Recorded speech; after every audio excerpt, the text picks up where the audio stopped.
کہ اس کی دعوت توحید اور اقرار توحید کے جواب میں قوم نے اسے قتل کرنا چاہا۔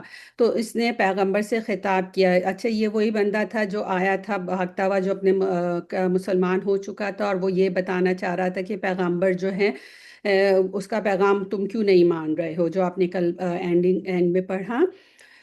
اس نے پیغمبروں سے خطاب کر کے کہا، مقصد اپنی ایمان پر ان پیغمبروں کو گواہ بنانا تھا، یا اپنی قوم سے خطاب کر کے کہا جس سے مقصود دین حق پر اپنی استقامت کا اظہار تھا، کہ تم جو چاہو کر لو، لیکن اچھی طرح سن لو کہ میرا ایمان اسی رب پر ہے جو تمہارا رب ہے۔ کہتے ہیں کہ انہوں نے اسے مار ڈالا اور کسی نے اس کو اس سے روکا بھی نہیں، رحمت اللہ تعالی، اللہ اس پہ رحم فرمائے، اس مسلمان شخص پر۔ اس نے کہا اس سے کہا گیا کہ جنت میں چلا جا، کہنے لگا کاش میری قوم کو بھی علم ہو جاتا کہ مجھے میرے رب نے بخش دیا اور مجھے باعزت لوگوں میں سے کر دیا۔ اب یہ وہی بندہ تھا جسے مار دیا گیا تھا، اور اب یہ کیا بات کر رہا ہے، یعنی جس ایمان اور توحید کی وجہ سے مجھے میرے رب نے بخشا، کاش میری قوم اس بات کو جان لے تاکہ وہ بھی ایمان اور توحید کو اپنا کر اللہ کی مغفرت اور اس کی نعمتوں کا مستحق ہو جائے۔ اس طرح اس شخص نے مرنے کے بعد بھی اپنی قوم کی خیر خواہی کی، یعنی مرنے کے بعد بھی وہ یہ کہہ رہا ہے کہ کاش میری قوم کو بھی پتہ چل جائے کہ اس بخشش کی کیا قیمت ہے۔ ایک مومن صادق کو ایسا ہی ہونا چاہیے، ہمیں بھی اپنے آپ کو ایسا ہی بنانا چاہیے کہ ہم دوسرے مسلمان بھائیوں کے لیے بھی اپنے دل میں درد رکھیں، کہ وہ ہر وقت لوگوں کی خیر خواہی کرے، بدخواہی نہ کرے، ان کی صحیح رہنمائی کرے، گمراہ نہ کرے۔ بے شک لوگ اسے جو چاہیں کہیں اور جس قسم کا سلوک چاہیں کریں، حتیٰ کہ اسے مار ہی کیوں نہ ڈالے، کیونکہ ایمان سے بڑی کوئی چیز ہے، یعنی کہ ایمان پہ بالکل کمپرومائز نہیں ہے۔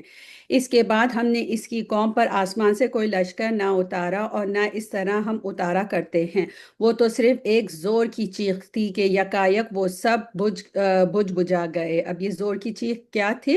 کہتے ہیں کہ جبریل علیہ السلام نے ایک چیخ ماری جس سے سب کے جسموں سے روحیں نکل گئیں اور وہ بجھی آگ کی طرح ہو گئے، یعنی کہ چیخ سے بھی انسان مر سکتا ہے۔ بندوں پر افسوس، یعنی ایسے بندوں پر افسوس، کبھی بھی کوئی رسول ان کے پاس نہیں آیا جس کی ہنسی انہوں نے نہ اڑائی ہو۔ کیا انہوں نے نہیں دیکھا کہ ان کے پہلے بہت سی قوموں کو ہم نے غارت کر دیا اور ان کی طرف لوٹ کر نہیں آئیں گے، اور نہیں ہے کوئی جماعت مگر یہ کہ وہ جمع ہو کر ہمارے سامنے حاضر کی جائے گی، اور اس کے لیے ایک نشانی خوش زمین میں جس کو ہم نے زندہ کر دیا اور اس سے غلہ نکالا جس میں وہ کھاتے ہیں، اور ہم نے اس میں کھجوروں کے انگوروں کے باغات پیدا کر دیے اور جن میں ہم نے چشمے بھی جاری کر دیے تاکہ لوگ اس کے پھل کھائیں، اور اس کو ان کے ہاتھوں نے نہیں بنایا، پھر کیوں شکر گزاری نہیں کرتے۔ یعنی کہ یہ جو سارے پھل ول ہیں اس کو گرو کرنے میں تو ان کا ہاتھ ہے، مگر اس کو اٹ سیلف انہوں نے نہیں بنایا، نہ وہ بیج انہوں نے بنائے ہیں، نہ وہ کھاد انہوں نے بنائے، اور جو فروٹ نکل کے آتا نہ ہی وہ انہوں نے بنایا ہے، اور پھر بھی ہم اسے مزے سے کھاتے ہیں اور پھر بھی ناشکری کرتے ہیں۔ اللہ ہم آپ کی تمام نعمتوں کا شکر ادا کرتے ہیں۔ وہ پاک ذات ہے جس نے ہر چیز کے جوڑے پیدا کیے، خواہ وہ زمین کی اگائی ہوئی چیز ہو، خواہ ان کے نفوس ہوں، خواہ وہ چیزیں ہوں جنہیں یہ جانتے بھی نہیں، ہر چیز کو اللہ نے پیئر میں بنایا ہے۔ دیکھتے ہیں اس کے بارے میں تفاسیر میں کیا ہے، یعنی انسان کی طرح زمین کی ہر پیداوار بھی ہم نے نر اور مادہ دونوں پیدا کیے ہیں۔ علاوہ ازیں آسمان اور زمین کی گہرائیوں میں جو چیزیں تم سے غائب ہیں، جن کا علم تم نہیں رکھتے، ان میں بھی زوجیت یعنی نر اور مادے کا نظام ہم نے رکھا، پس تمام مخلوق جوڑا جوڑا ہیں۔ نباتات بھی نر اور مادے کا یہی نظام ہے، یعنی کہ جو پلانٹس بھی ہیں اس میں بھی میل اور فیمیل ہیں۔ تو یہ کتنی خوبصورت بات پتہ چلتی نا کہ اللہ نے ہر کسی کا جوڑا بنایا ہے۔ آیا نمبر 37، ان کے لیے ایک نشانی رات ہے جس سے ہم دن کو کھینچ دیتے ہیں تو وہ یکایک اندھیرے میں رہ جاتے ہیں، اور سورج کے لیے جو مقرر راہ ہے وہ اسی پر چلتا رہتا ہے، یہ ہے مقرر کردہ غالب با علم اللہ کا۔ اس میں ہمیں بتایا جا رہا ہے کہ یعنی اپنے اس مدار یعنی فلک پر چلتا رہتا ہے جو اللہ نے اس کے لیے مقرر کیا. سورج کی بات ہو رہی ہے. اسی سے اپنی سیر کا آغاز کرتا ہے، وہیں سے ختم کرتا ہے. علاوہ ازیں اس سے ذرا ادھر ادھر نہیں ہوتا کہ دوسرے سیاروں سے ٹکرائے. دوسرے معنی میں اپنے ٹھہرنے کی جگہ تک اس کا یہ مقام قرار عرش کے نیچے ہے، جیسا کہ حدیث میں ہے کہ سورج روزانہ غروب کے بعد عرش کے نیچے جا کر سجدہ کرتا ہے اور پھر وہاں سے طلوع کی اجازت طلب کرتا ہے. صحیح بخاری کی یہ حدیث ہے. اور اس میں یہ بھی پتہ چلتا ہے کہ سورج کا یہ چلنا قیامت کے دن تک ہے. قیامت والے دن اس کی حرکت ختم ہو جائے گی. اور چاند کو ہم نے منزلیں مقرر اور چاند کی ہم نے منزلیں مقرر کر رکھی ہیں یہاں تک کہ وہ لوٹ کر اپنی پرانی ٹہنی کی طرف ہو جاتا ہے. یعنی جب آخری منزل پر پہنچتا ہے چاند تو بالکل باریک اور چھوٹا ہو جاتا ہے، جیسے کھجور کی پرانی ٹہنی ہو جو سوکھ کر ٹیڑھی ہو جاتی ہے. چاند کی انہی گردشوں سے اپنے دنوں، مہینوں اور سالوں کا حساب اور اپنے اوقات عبادت کا تعین کرتے ہیں. کتنی اللہ کی بڑی نعمت ہے. وہ زمانے میں تو گھڑیاں بھی نہیں تھیں، اب تو گھڑیوں سے کیا اسمارٹ واچز تک آ گئی ہیں، لیکن اسٹل قاعدہ وہی رہے گا کہ چاند کے تھرو ہی ہم ان سب چیزوں کو سے مدد لیتے ہیں، چاہے جتنی بھی فاسٹ ٹیکنالوجی آ جائے. نہ آفتاب کی یہ مجال ہے کہ چاند کو پکڑے اور نہ رات دن پر آگے بڑھ جانے والی ہے، اور سب کے سب آسمان میں تیرتے پھرتے ہیں. یعنی کہ سورج کے لیے ممکن ہی نہیں ہے کہ وہ چاند کو پکڑے جس سے اس کی روشنی ختم ہو جائے، بلکہ دونوں کا اپنا اپنا رستہ اور الگ الگ حد ہے. یعنی اللہ نے ان کے لیے جو حد مقرر کی وہ اسی پر چل رہے ہیں. سورج دن ہی کو اور چاند رات ہی کو طلوع ہوتا ہے، اس کے برعکس کبھی نہیں ہوتا، جو ایک مدبر کائنات کے وجود پر ایک بہت بڑی دلیل ہے. کس کے لیے دلیل ہے؟ جو اس کے بارے میں سوچیں، اس کو پہ غور و فکر کریں. اور ان کے لیے ایک نشانی یہ بھی ہے کہ ہم نے ان کی نسل کو بھری ہوئی کشتی میں سوار کیا. یہ آیت نمبر 41 ہے، جس میں یہ بتایا جا رہا ہے کہ اس میں اللہ تعالیٰ اپنے اس احسان کا تذکرہ فرما رہا ہے کہ اس نے تمہارے لیے سمندر میں کشتیوں کا چلنا آسان کر دیا، حتیٰ کہ تم اپنے ساتھ بھری ہوئی کشتیوں میں اپنے بچوں کو بھی لے جاتے ہو. تو آپ نے دیکھا ہے کہ کشتیوں پہ تو کروز ہوتی ہے، پھر چھوٹی کشتیاں ہوتی ہیں، وہ کشتیاں دیکھیں جو بڑے بڑے سامان ہوتے ہیں، بڑے بڑے کنٹینر ہوتے ہیں. تو یہ سب اللہ کی نشانی ہے کہ جو اس پہ چل پا رہے ہیں.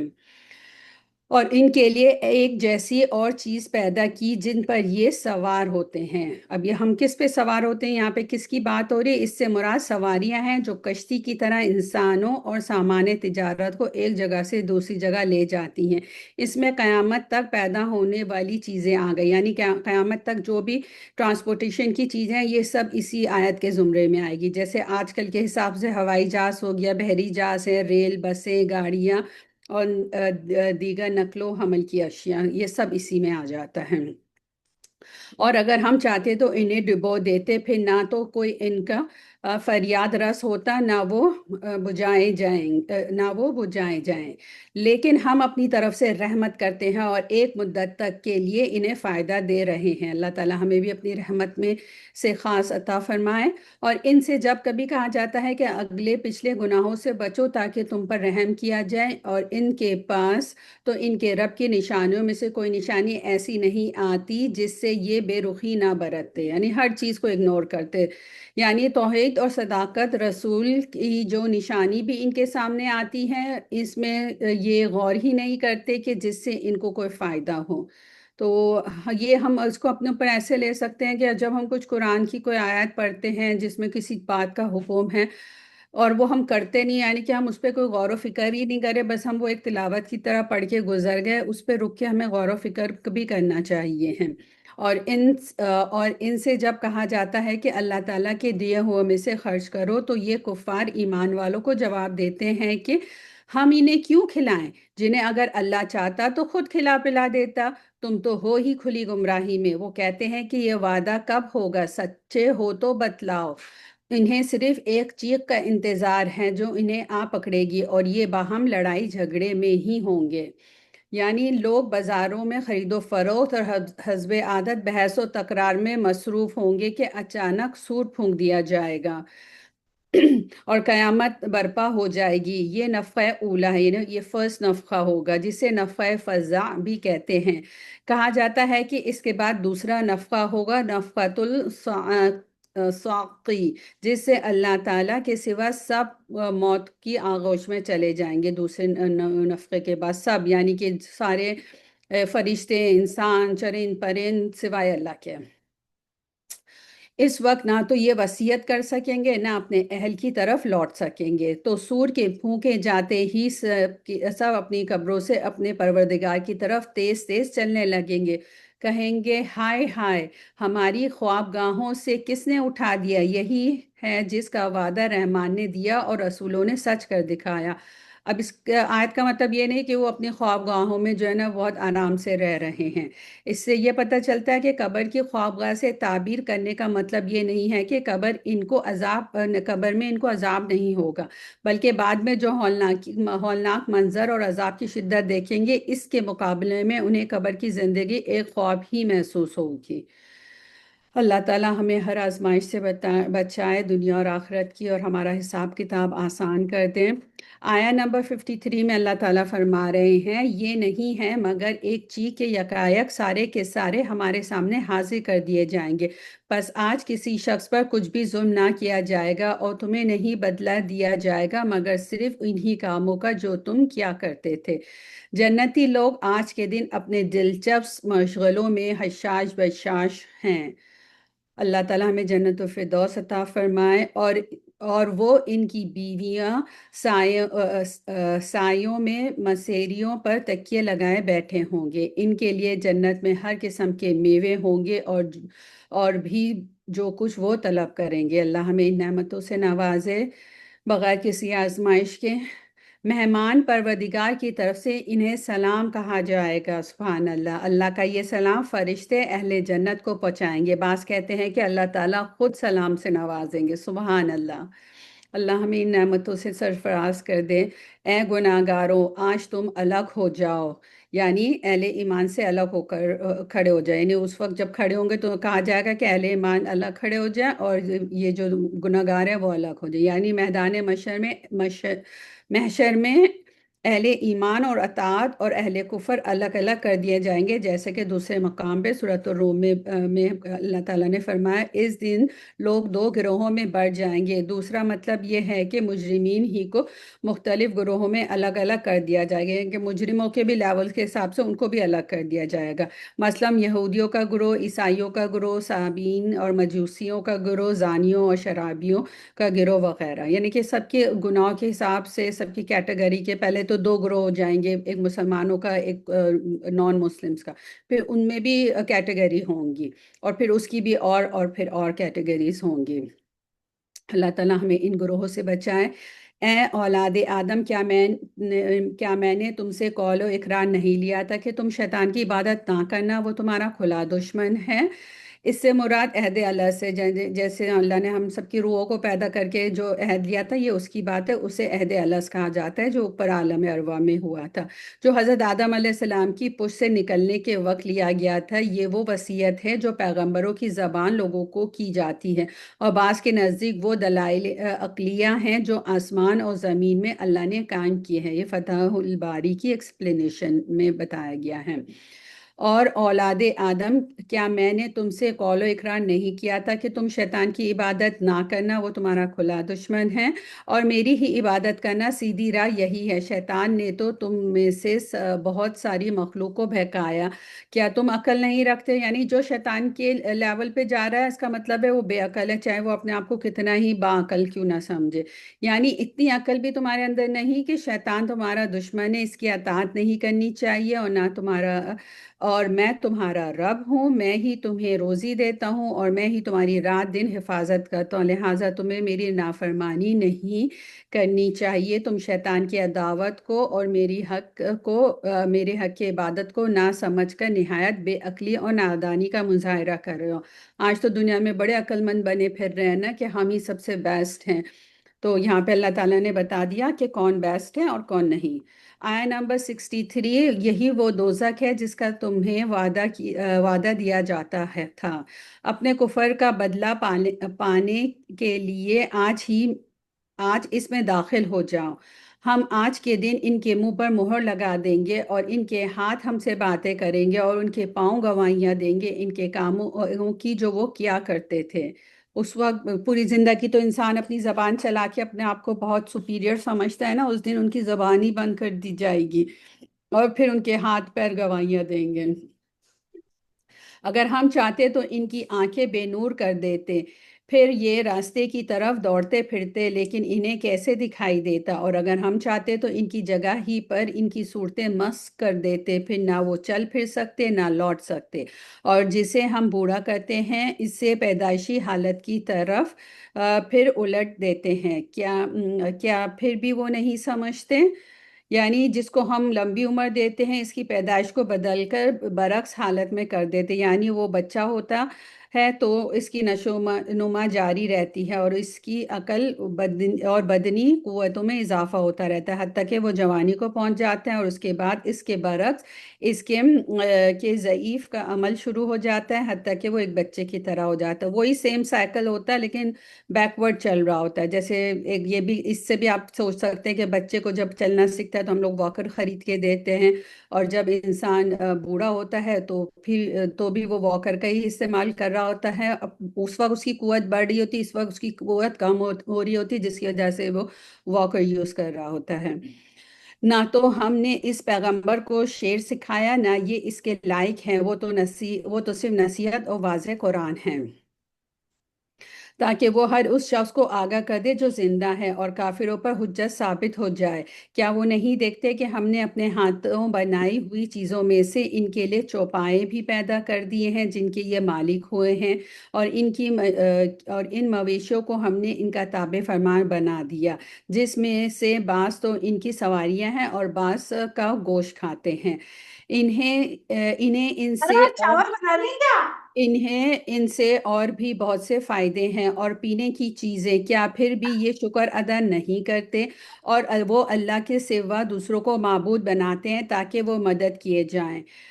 یہاں پہ اس کی ایکسپلینیشن میں یہ کہا جاتا ہے، یعنی سواری اور کھانے کی جو بات ہوئی کہ اس کے علاوہ بھی ان سے بہت سے فائدے حاصل کیے جاتے ہیں، مثلا ان کی اون اور ان کے بالوں کی چیزیں بنتی ہیں، اور ان کی چربی سے تیل حاصل ہوتا ہے، اور جیسے ان کے اسکن سے ہم جیکٹس وغیرہ بناتے ہیں، اور یہ بار برداری اور کھیتی باڑی کے بھی کام آتے ہیں۔ اور دوسری بات جو کی وہ یہ کہ ان کے کفران نعمت کا اظہار کا مذکورہ نعمتیں جن سے فائدہ اٹھاتی، یعنی ان سب چیزوں سے فائدہ اٹھاتے پھر بھی کفران نعمت کرتے ہیں۔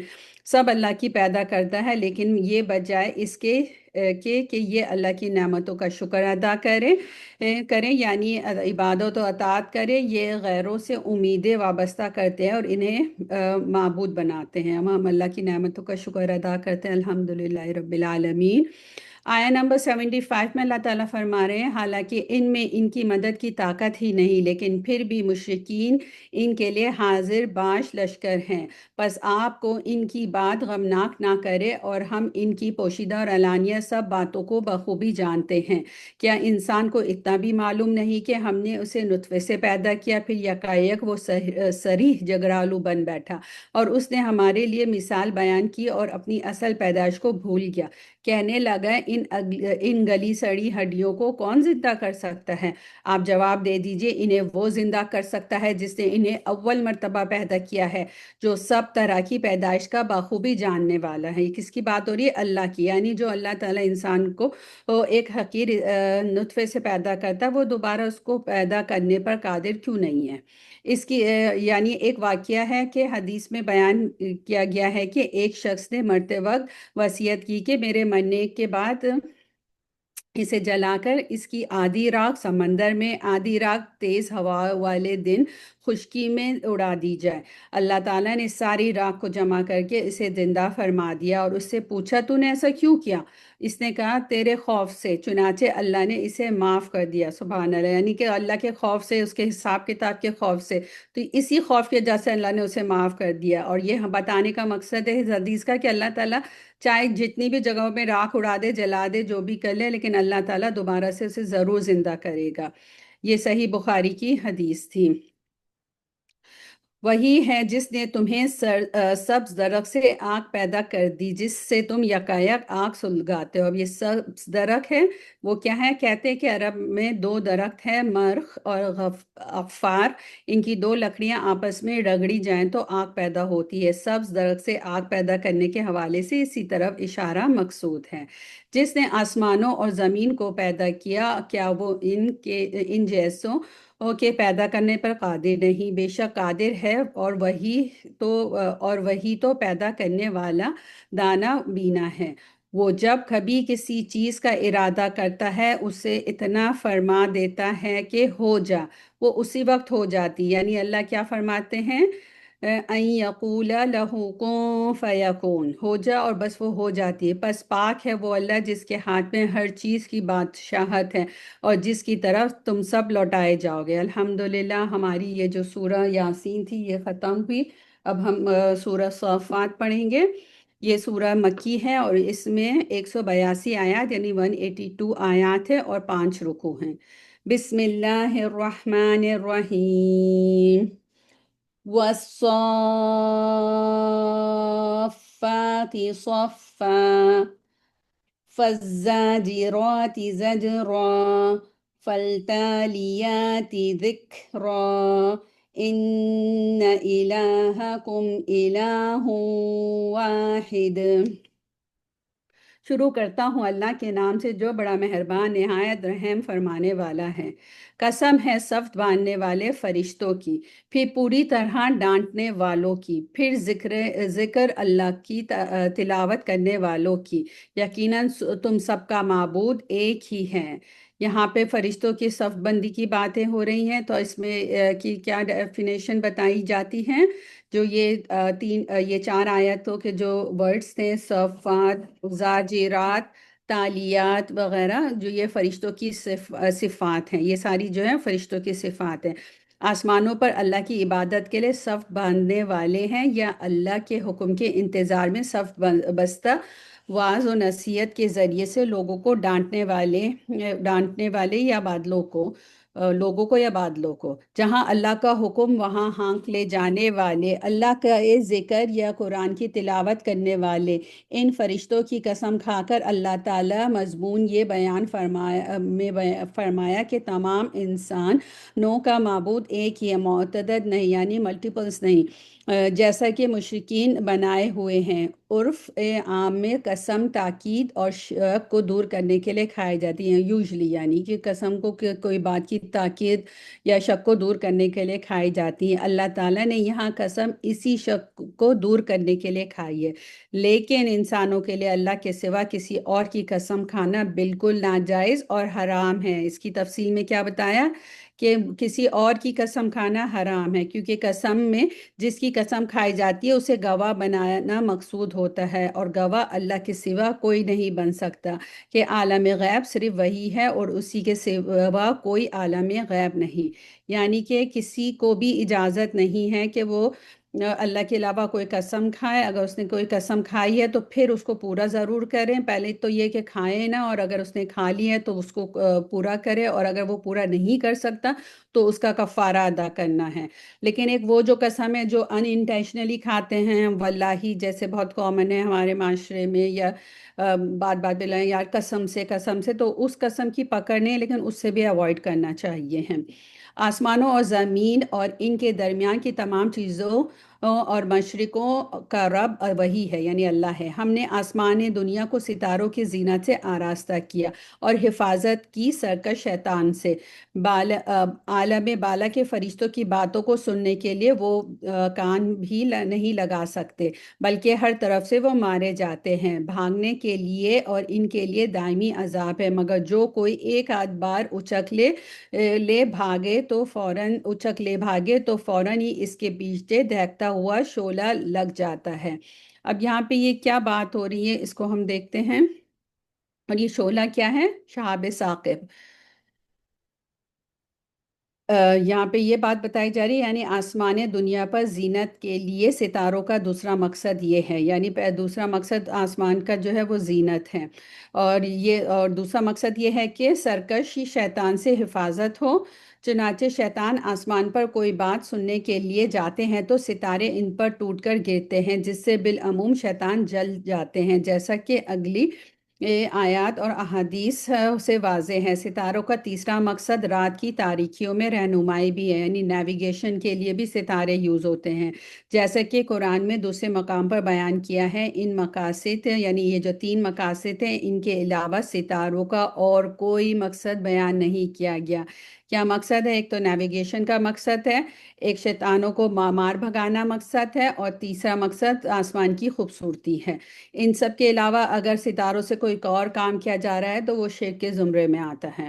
آیہ نمبر 11 میں اللہ تعالیٰ فرما رہے ہیں، ان کافروں سے پوچھو کہ آیا ان کا پیدا کرنا زیادہ دشوار ہے یا ان کا جنہیں ہم نے ان کے علاوہ پیدا کیا؟ ہم نے انسانوں کو لیسدار مٹی سے پیدا کیا، بلکہ تو تعجب کر رہا ہے اور یہ مسخرہ پن کر رہے ہیں یعنی مذاق اڑا رہے ہیں، اور جب انہیں نصیحت کی جاتی ہے یہ نہیں مانتے، اور جب کسی معجزے کو دیکھتے ہیں تو مذاق اڑاتے ہیں اور کہتے ہیں کہ یہ تو بالکل کھلم کھلا جادو ہی ہے۔ کیا جب ہم مر جائیں گے اور خاک اور ہڈی ہو جائیں گے پھر کیا سچ مچ ہم اٹھائے جائیں گے؟ کیا ہم سے پہلے ہمارے باپ دادا بھی؟ آپ جواب دیجئے ہاں ہاں، اور تم ذلیل بھی ہوگے۔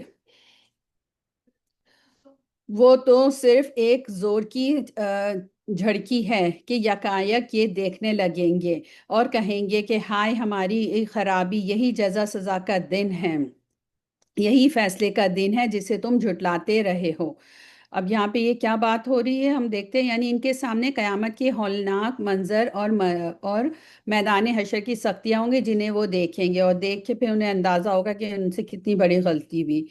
اور پھر اس میں یہ کہا بھی گیا کہ اس سے مقصود ندامت کا اظہار اور اپنی کوتاہیوں کا اعتراف ہے، لیکن اس وقت ندامت اور اعتراف کا کوئی فائدہ نہیں ہوگا، اس لیے ان کے جواب میں فرشتے اور اہل ایمان کہیں گے کہ یہ وہی فیصلے کا دن ہے جس سے تم مانتے نہیں تھے۔ یہ بھی ممکن ہے کہ آپس میں وہ ایک دوسرے کو کہیں گے۔ کتنی پشیمانی کا دن ہوگا، سبحان اللہ! اللہ تعالیٰ ہمیں اس دن کے انزائٹی سے بچائے اور ہمیں ان میں سے نہ کر۔ ظالموں کو اور ان کے ہمراہوں کو اور جن جن کی وہ اللہ کے علاوہ پرستش کرتے تھے، ان سب کو جمع کر کے انہیں دوزخ کی راہ دکھا دو اور انہیں ٹھہرا لو، اس لیے کہ ان سے ضروری سوال کیے جانے والے ہیں۔ اب یہ کیا ضروری سوالات ہیں؟ یہ حکم جہنم میں لے جانے سے قبل ہوگا، کیونکہ حساب کے بعد ہی وہ جہنم میں جائیں گے۔ تمہیں کیا ہو گیا ہے کہ اس وقت تم ایک دوسرے کی مدد نہیں کرتے، بلکہ وہ سب کے سب آج فرما بردار بن گئے، وہ ایک دوسرے کی طرف متوجہ ہو کر سوال و جواب کرنے لگیں گے، کہیں گے کہ تم تو ہمارے پاس ہماری دائیں طرف سے آتے تھے۔ وہ جواب دیں گے کہ نہیں، بلکہ تم ہی ایماندار نہ تھے۔ اب وہاں پہ یہ بحث شروع ہو جائے گی۔ لیڈر کہیں گے کہ ایمان تم اپنی مرضی سے نہیں لائے اور آج ذمہ دار ہمیں ٹھہرا رہے ہو۔ وہاں سب مکر جائیں گے، یہاں تو سب گمراہ کرنے میں لگے ہوئے ہیں، وہاں جا کے سب اپنا ہاتھ جھاڑ دیں گے، وہ کہیں گے ہم نے تو صرف تمہیں بتایا تھا، تم ہی تھے جو ہمارے پیچھے لگے تھے، یہ آخری فیصلہ تو تمہارا تھا کہ تم ایمان نہیں لایا ہے، تو ایمان نہ لانے کا فیصلہ تمہارا تھا۔ کوئی بھی وہاں پہ جا کے کسی چیز کا اپنے اوپر نہیں لے گا ذمہ داری، اور کچھ ہمارا زور تو تم پر تھا ہی نہیں، بلکہ تم خود سرکش لوگ تھے۔ اب تو ہمیں سب پر ہمارے رب کی یہ بات ثابت ہو چکی کہ ہم عذاب چکھنے والے ہیں۔ اللہم اجرنا من النار۔ پس ہم نے تمہیں گمراہ کیا، ہم تو خود بھی گمراہ ہی تھے۔ اب آج کے دن تو سب کے سب عذاب میں شریک ہیں۔ ہم گناہگاروں کے ساتھ اسی طرح کیا کرتے ہیں؟ یہ وہ لوگ ہیں کہ جب ان سے کہا جاتا ہے کہ اللہ کے سوا کوئی معبود نہیں تو یہ سرکشی کرتے تھے۔ یعنی دنیا میں جب ان سے کہا جاتا ہے کہ جس طرح مسلمانوں نے کلمہ پڑھ کے شرک و معصیت سے توبہ کر لی، تم بھی پڑھ لو تاکہ تم دنیا میں بھی مسلمانوں کی قہر و غضب سے بچ جاؤ اور آخرت میں بھی عذاب الہی سے دوچار ہونا نہ پڑے، تو وہ تکبر کرتے اور انکار کرتے۔ یہاں پہ ان کی خصلیت بتائی جا رہی ہے کہ ان کا انکار کی وجہ کیا ہے، کہ تکبر اور تکبر ہے۔ نبی کریم صلی اللہ علیہ وسلم کا فرمان ہے، یہ متفق الہی کی حدیث ہے۔ متفق الہی کی حدیث کا مطلب ہے کہ جو حدیث صحیح بخاری اور مسلم دونوں میں ہیں ان کو کمبائنڈ میں متفق علیہ کہتے ہیں۔ یہ حدیث ہے جس میں رسول کریم صلی اللہ علیہ وسلم نے فرمایا، مجھے اس بات کا حکم دیا گیا ہے کہ میں اس وقت تک لوگوں سے قتال کروں جب تک کہ وہ لا الہ الا اللہ کا قرار نہ کر لے۔ جس نے یہ قرار کر لیا اس نے اپنی جان اور مال کی حفاظت کر لی۔ پھر ہم دیکھتے ہیں کہ آیا نمبر 36 میں، اور کہتے ہیں کہ ہم نے اپنے معبودوں کو ایک دیوانے شاعر کی بات پر چھوڑ دیں۔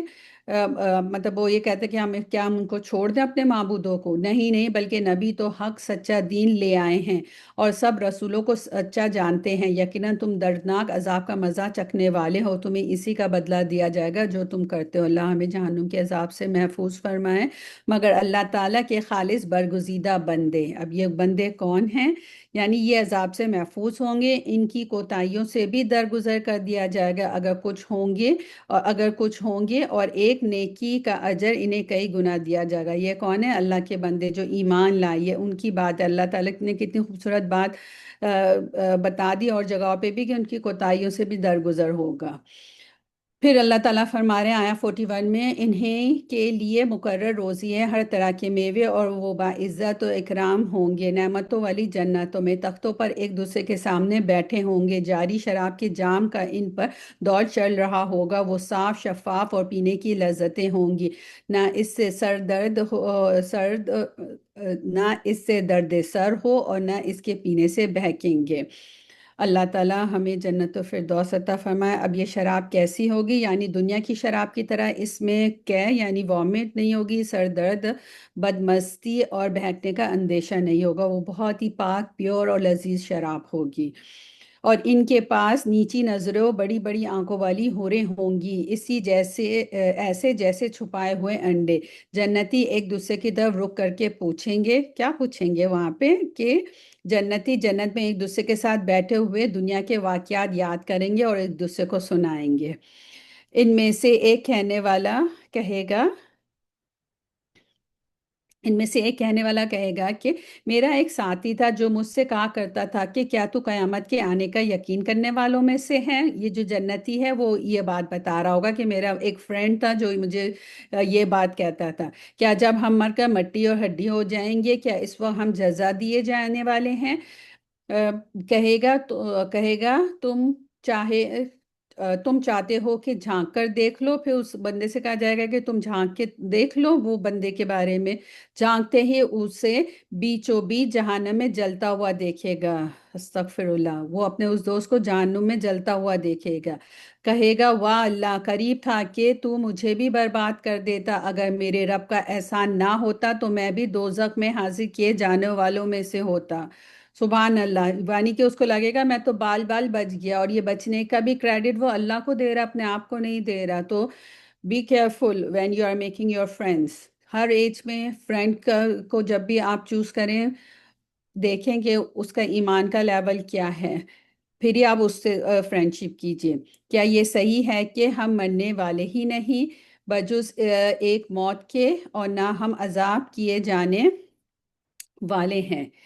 یعنی کہ اس میں یہ بات بتائی ہے کہ جہنمی کا حشر دیکھ کر جنتی کے دل میں رشک کا جذبہ مزید پیدا ہو جائے گا اور کہے گا کہ ہمیں جو جنت کی زندگی اور اس کی نعمتیں ملی ہیں کیا یہ دائمی نہیں، اور اب ہمیں موت آنے والی نہیں۔ اللہ تعالی ہمیں جنت الفردوس عطا فرمایا، جہنم سے محفوظ رکھیں۔ آیہ نمبر 60 میں اللہ تعالیٰ فرما رہے ہیں، پھر تو ظاہر بات ہے کہ یہ بڑی کامیابی ہے۔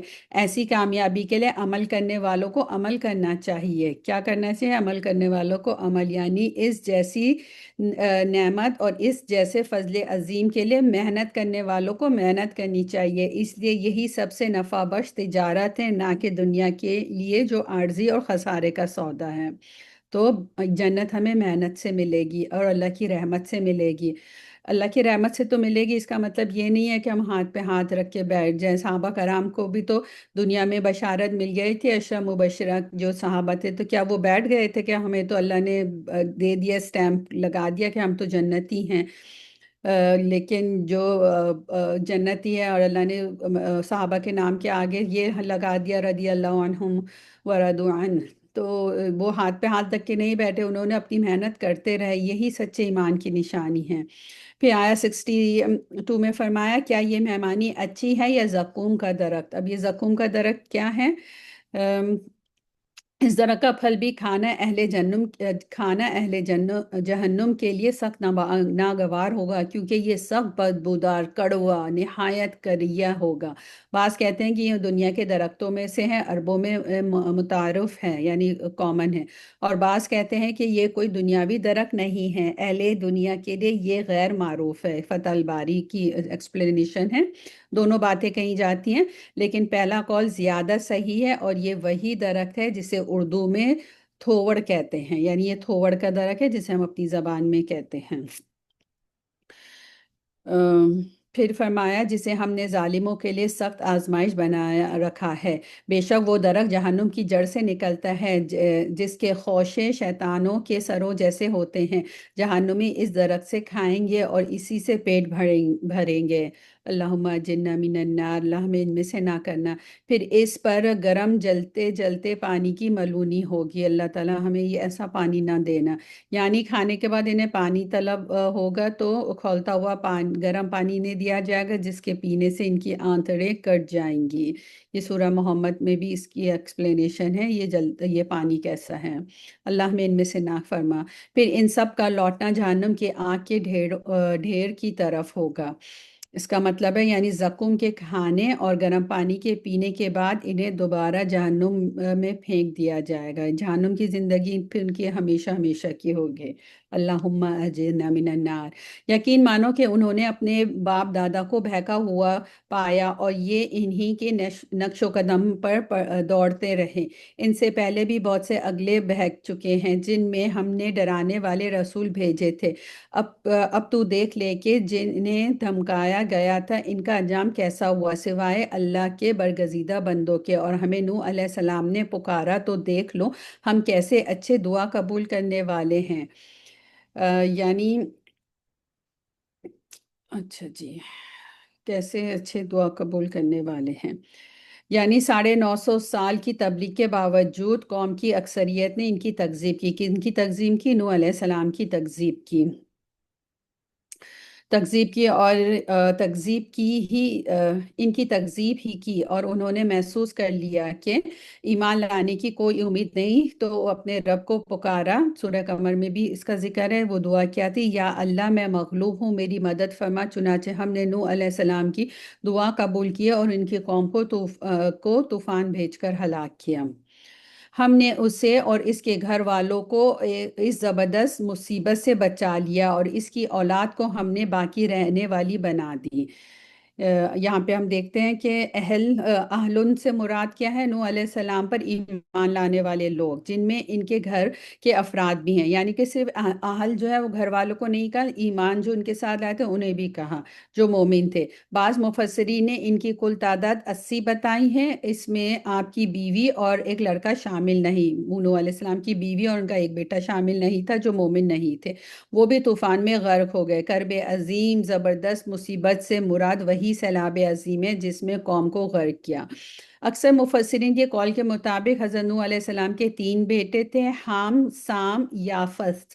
انہی سے بعض کی نسل انسانی چلی، اس لیے نوح علیہ السلام کو آدم ثانی بھی کہا جاتا ہے، یعنی آدم علیہ السلام کی طرح آدم علیہ السلام کے بعد دوسرے ابو البشر ہیں۔ سام کی نسل سے عرب، فارس، روم اور یہود و نصارہ ہیں۔ حام کی نسل سے سوڈان، مشرق سے مغرب تک یعنی سندھ، ہند، نوب، رنج، حبشہ، قبط اور بربر وغیرہ ہیں۔ اور یافس کی نسل سے ثقالبہ، ترک، خزیر اور یاجوج ماجوج وغیرہ ہیں۔ فتح الباری کی حدیث ہے، واللہ عالم، یعنی ہم کن کی نسلوں میں سے، حام کی نسل میں سے ہیں، یعنی جو سندھ اور ہند کی طرف سے میں تھیں۔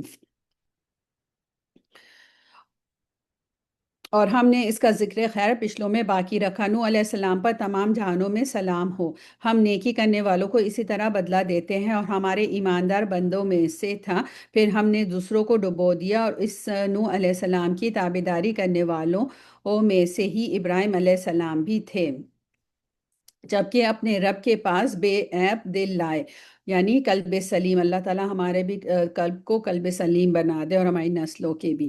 انہوں نے اپنے باپ اور اپنی قوم سے کہا کہ کیا تم پوچھ رہے ہو، کیا تم اللہ کے سوا گھڑے ہوئے معبود چاہتے ہو؟ تو یہ بتلاؤ کہ تم نے رب العالمین کو کیا سمجھ رکھا ہے۔ اب ابراہیم علیہ السلام نے ایک نگاہ ستاروں کی طرف اٹھائی اور کہا، میں تو بیمار ہوں۔ اب اس کا مطلب ہے آسمان پر غور و فکر کرنے کے لیے دیکھا، جیسا کہ بعض لوگ ایسا کرتے ہیں، یا اپنی قوم کے لوگوں کو مغالطے میں ڈالنے کے لیے ایسا کیا کہ جو ستاروں کی گردش و حوادث زمانے میں مؤثر مانتے تھے۔ یا تو وہ جو تھا ابراہیم علیہ السلام غور و فکر کے لیے انہوں نے ستاروں کو دیکھا، یا انہوں نے ستاروں کو اس لیے دیکھا کہ ان کی قوم تو ستاروں کو پوجتی تھی، تو انہیں یہ لگے کہ یہ ستاروں کی وجہ سے شاید ان کی طبیعت خراب ہے۔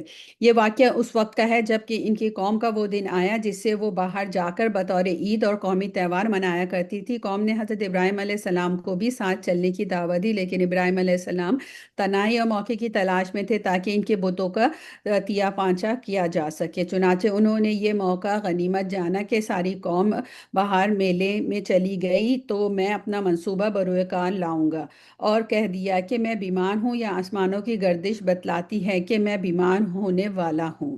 وہی بات جو ہم نے اوپر کی، یہ بات بالکل جھوٹی تو نہیں تھی، ہر انسان کچھ نہ کچھ بیمار ہوتا ہی ہے۔ علاوہ ازیں قوم کا شرک حضرت ابراہیم علیہ السلام کے دل کا ایک مستقل روگ تھا جسے دیکھ کر وہ کڑتے رہتے تھے۔ پھر آیا نمبر 90 میں، اس پر وہ سب اس سے منہ موڑے ہوئے واپس چلے گئے، یعنی جو لوگ بلانے آئے تھے وہ چلے گئے۔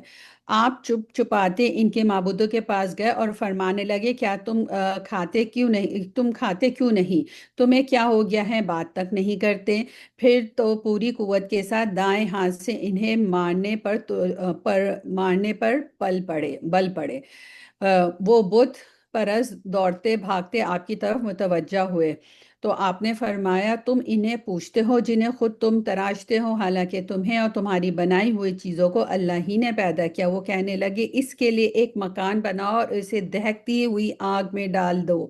انہوں نے تو اس ابراہیم علیہ السلام کے ساتھ مکر کرنا چاہا، لیکن ہم نے انہی کو نیچا کر دیا۔ اور جو یہ آگ جلانے میں ان کا باپ بھی سب سے آگے تھا۔ اور اس ابراہیم علیہ السلام نے کہا، میں تو ہجرت کر کے اپنے پروردگار کی طرف جانے والا ہوں، وہ ضرور میری رہنمائی کرے گا۔ اب یہ ہجرت کیا تھی؟ یعنی حضرت ابراہیم علیہ السلام کا یہ واقعہ بابل عراق میں پیش آیا تھا، بالآخر یہاں سے ہجرت کی اور شام چلے گئے، اور وہاں جا کر اولاد کے لیے دعا کی۔ یہ ایکسپلینیشن فتح الباری میں سے لی گئی ہے۔ اور انہوں نے وہاں جا کے کیا دعا کی؟ ربی حبلی من الصالحین، اے میرے پروردگار مجھے نیک وقت اولاد عطا فرمائی۔ دعا ہم اپنے لیے اور ہمارے بچوں کے لیے مانگے کہ اللہ تعالیٰ ہمارے بچوں کو نیک بنا، جن کے بچے ہونے والے ہیں اللہ انہیں نیک وقت اولاد عطا فرمائے جو اولاد کے خواہش مند ہیں، اور ہمارے بچوں کے اسپاؤسز کو بھی، جن کے بچے ہو گئے ان کے اسپاؤسز کو بھی نیک وقت بنا کے انہیں عطا فرما۔ پھر فرمایا آیا 101 میں، تو ہم نے اسے ایک بردبار بچے کی بشارت دی. انہوں نے دعا کری ابراہیم علیہ السلام نے، اللہ نے انہیں ایک بچے کی بشارت دی. پھر جب وہ بچہ اتنی عمر کو پہنچا کہ اس کے ساتھ چلے پھرے، تو اس ابراہیم علیہ السلام نے کہا میرے پیارے بچے، میں خواب میں اپنے آپ کو تجھے ذبح کرتے ہوئے دیکھ رہا ہوں، اب تو بتا کہ تیری کیا رائے ہے. اب یہ بچہ کون ہے؟ ہم سب کو پتہ ہے، حضرت اسماعیل علیہ السلام تھے.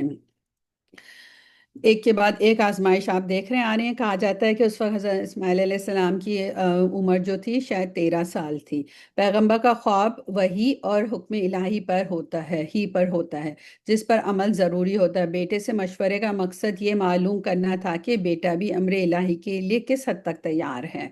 یعنی کہ وہ صرف ایز اے پرمیشن نہیں مانگ رہے کہ تم ہاں بولو گے تو میں یہ کروں گا، تم نہ بولو گے تو میں نہیں کروں گا. یہ اس لیے نہیں تھا، وہ دیکھنا چاہ رہے تھے کہ بیٹے کی کیا اوپینین ہے. بیٹے نے جواب دیا، ابا جو حکم ہوا ہے اسے بجا لائیے، انشاءاللہ آپ مجھے صبر کرنے والوں میں سے پائیں گے. سبحان اللہ. غرض جب دونوں متی ہو گئے اور اس نے باپ کو اس بیٹی کی پیشانی کے بل سے گرا دیا، یعنی باپ نے اس کو جب گرایا تو ہم نے آواز دی کہ اے ابراہیم، یقیناً تو نے اپنا خواب کو سچا کر دکھایا، بے شک ہم نیکی کرنے والوں کو اسی طرح جزا دیا کرتے ہیں. یعنی دل کے پورے ارادے سے بچے کو ذبح کرنے کی ان کی نیت تھی، تو انہوں نے زمین پہ دینے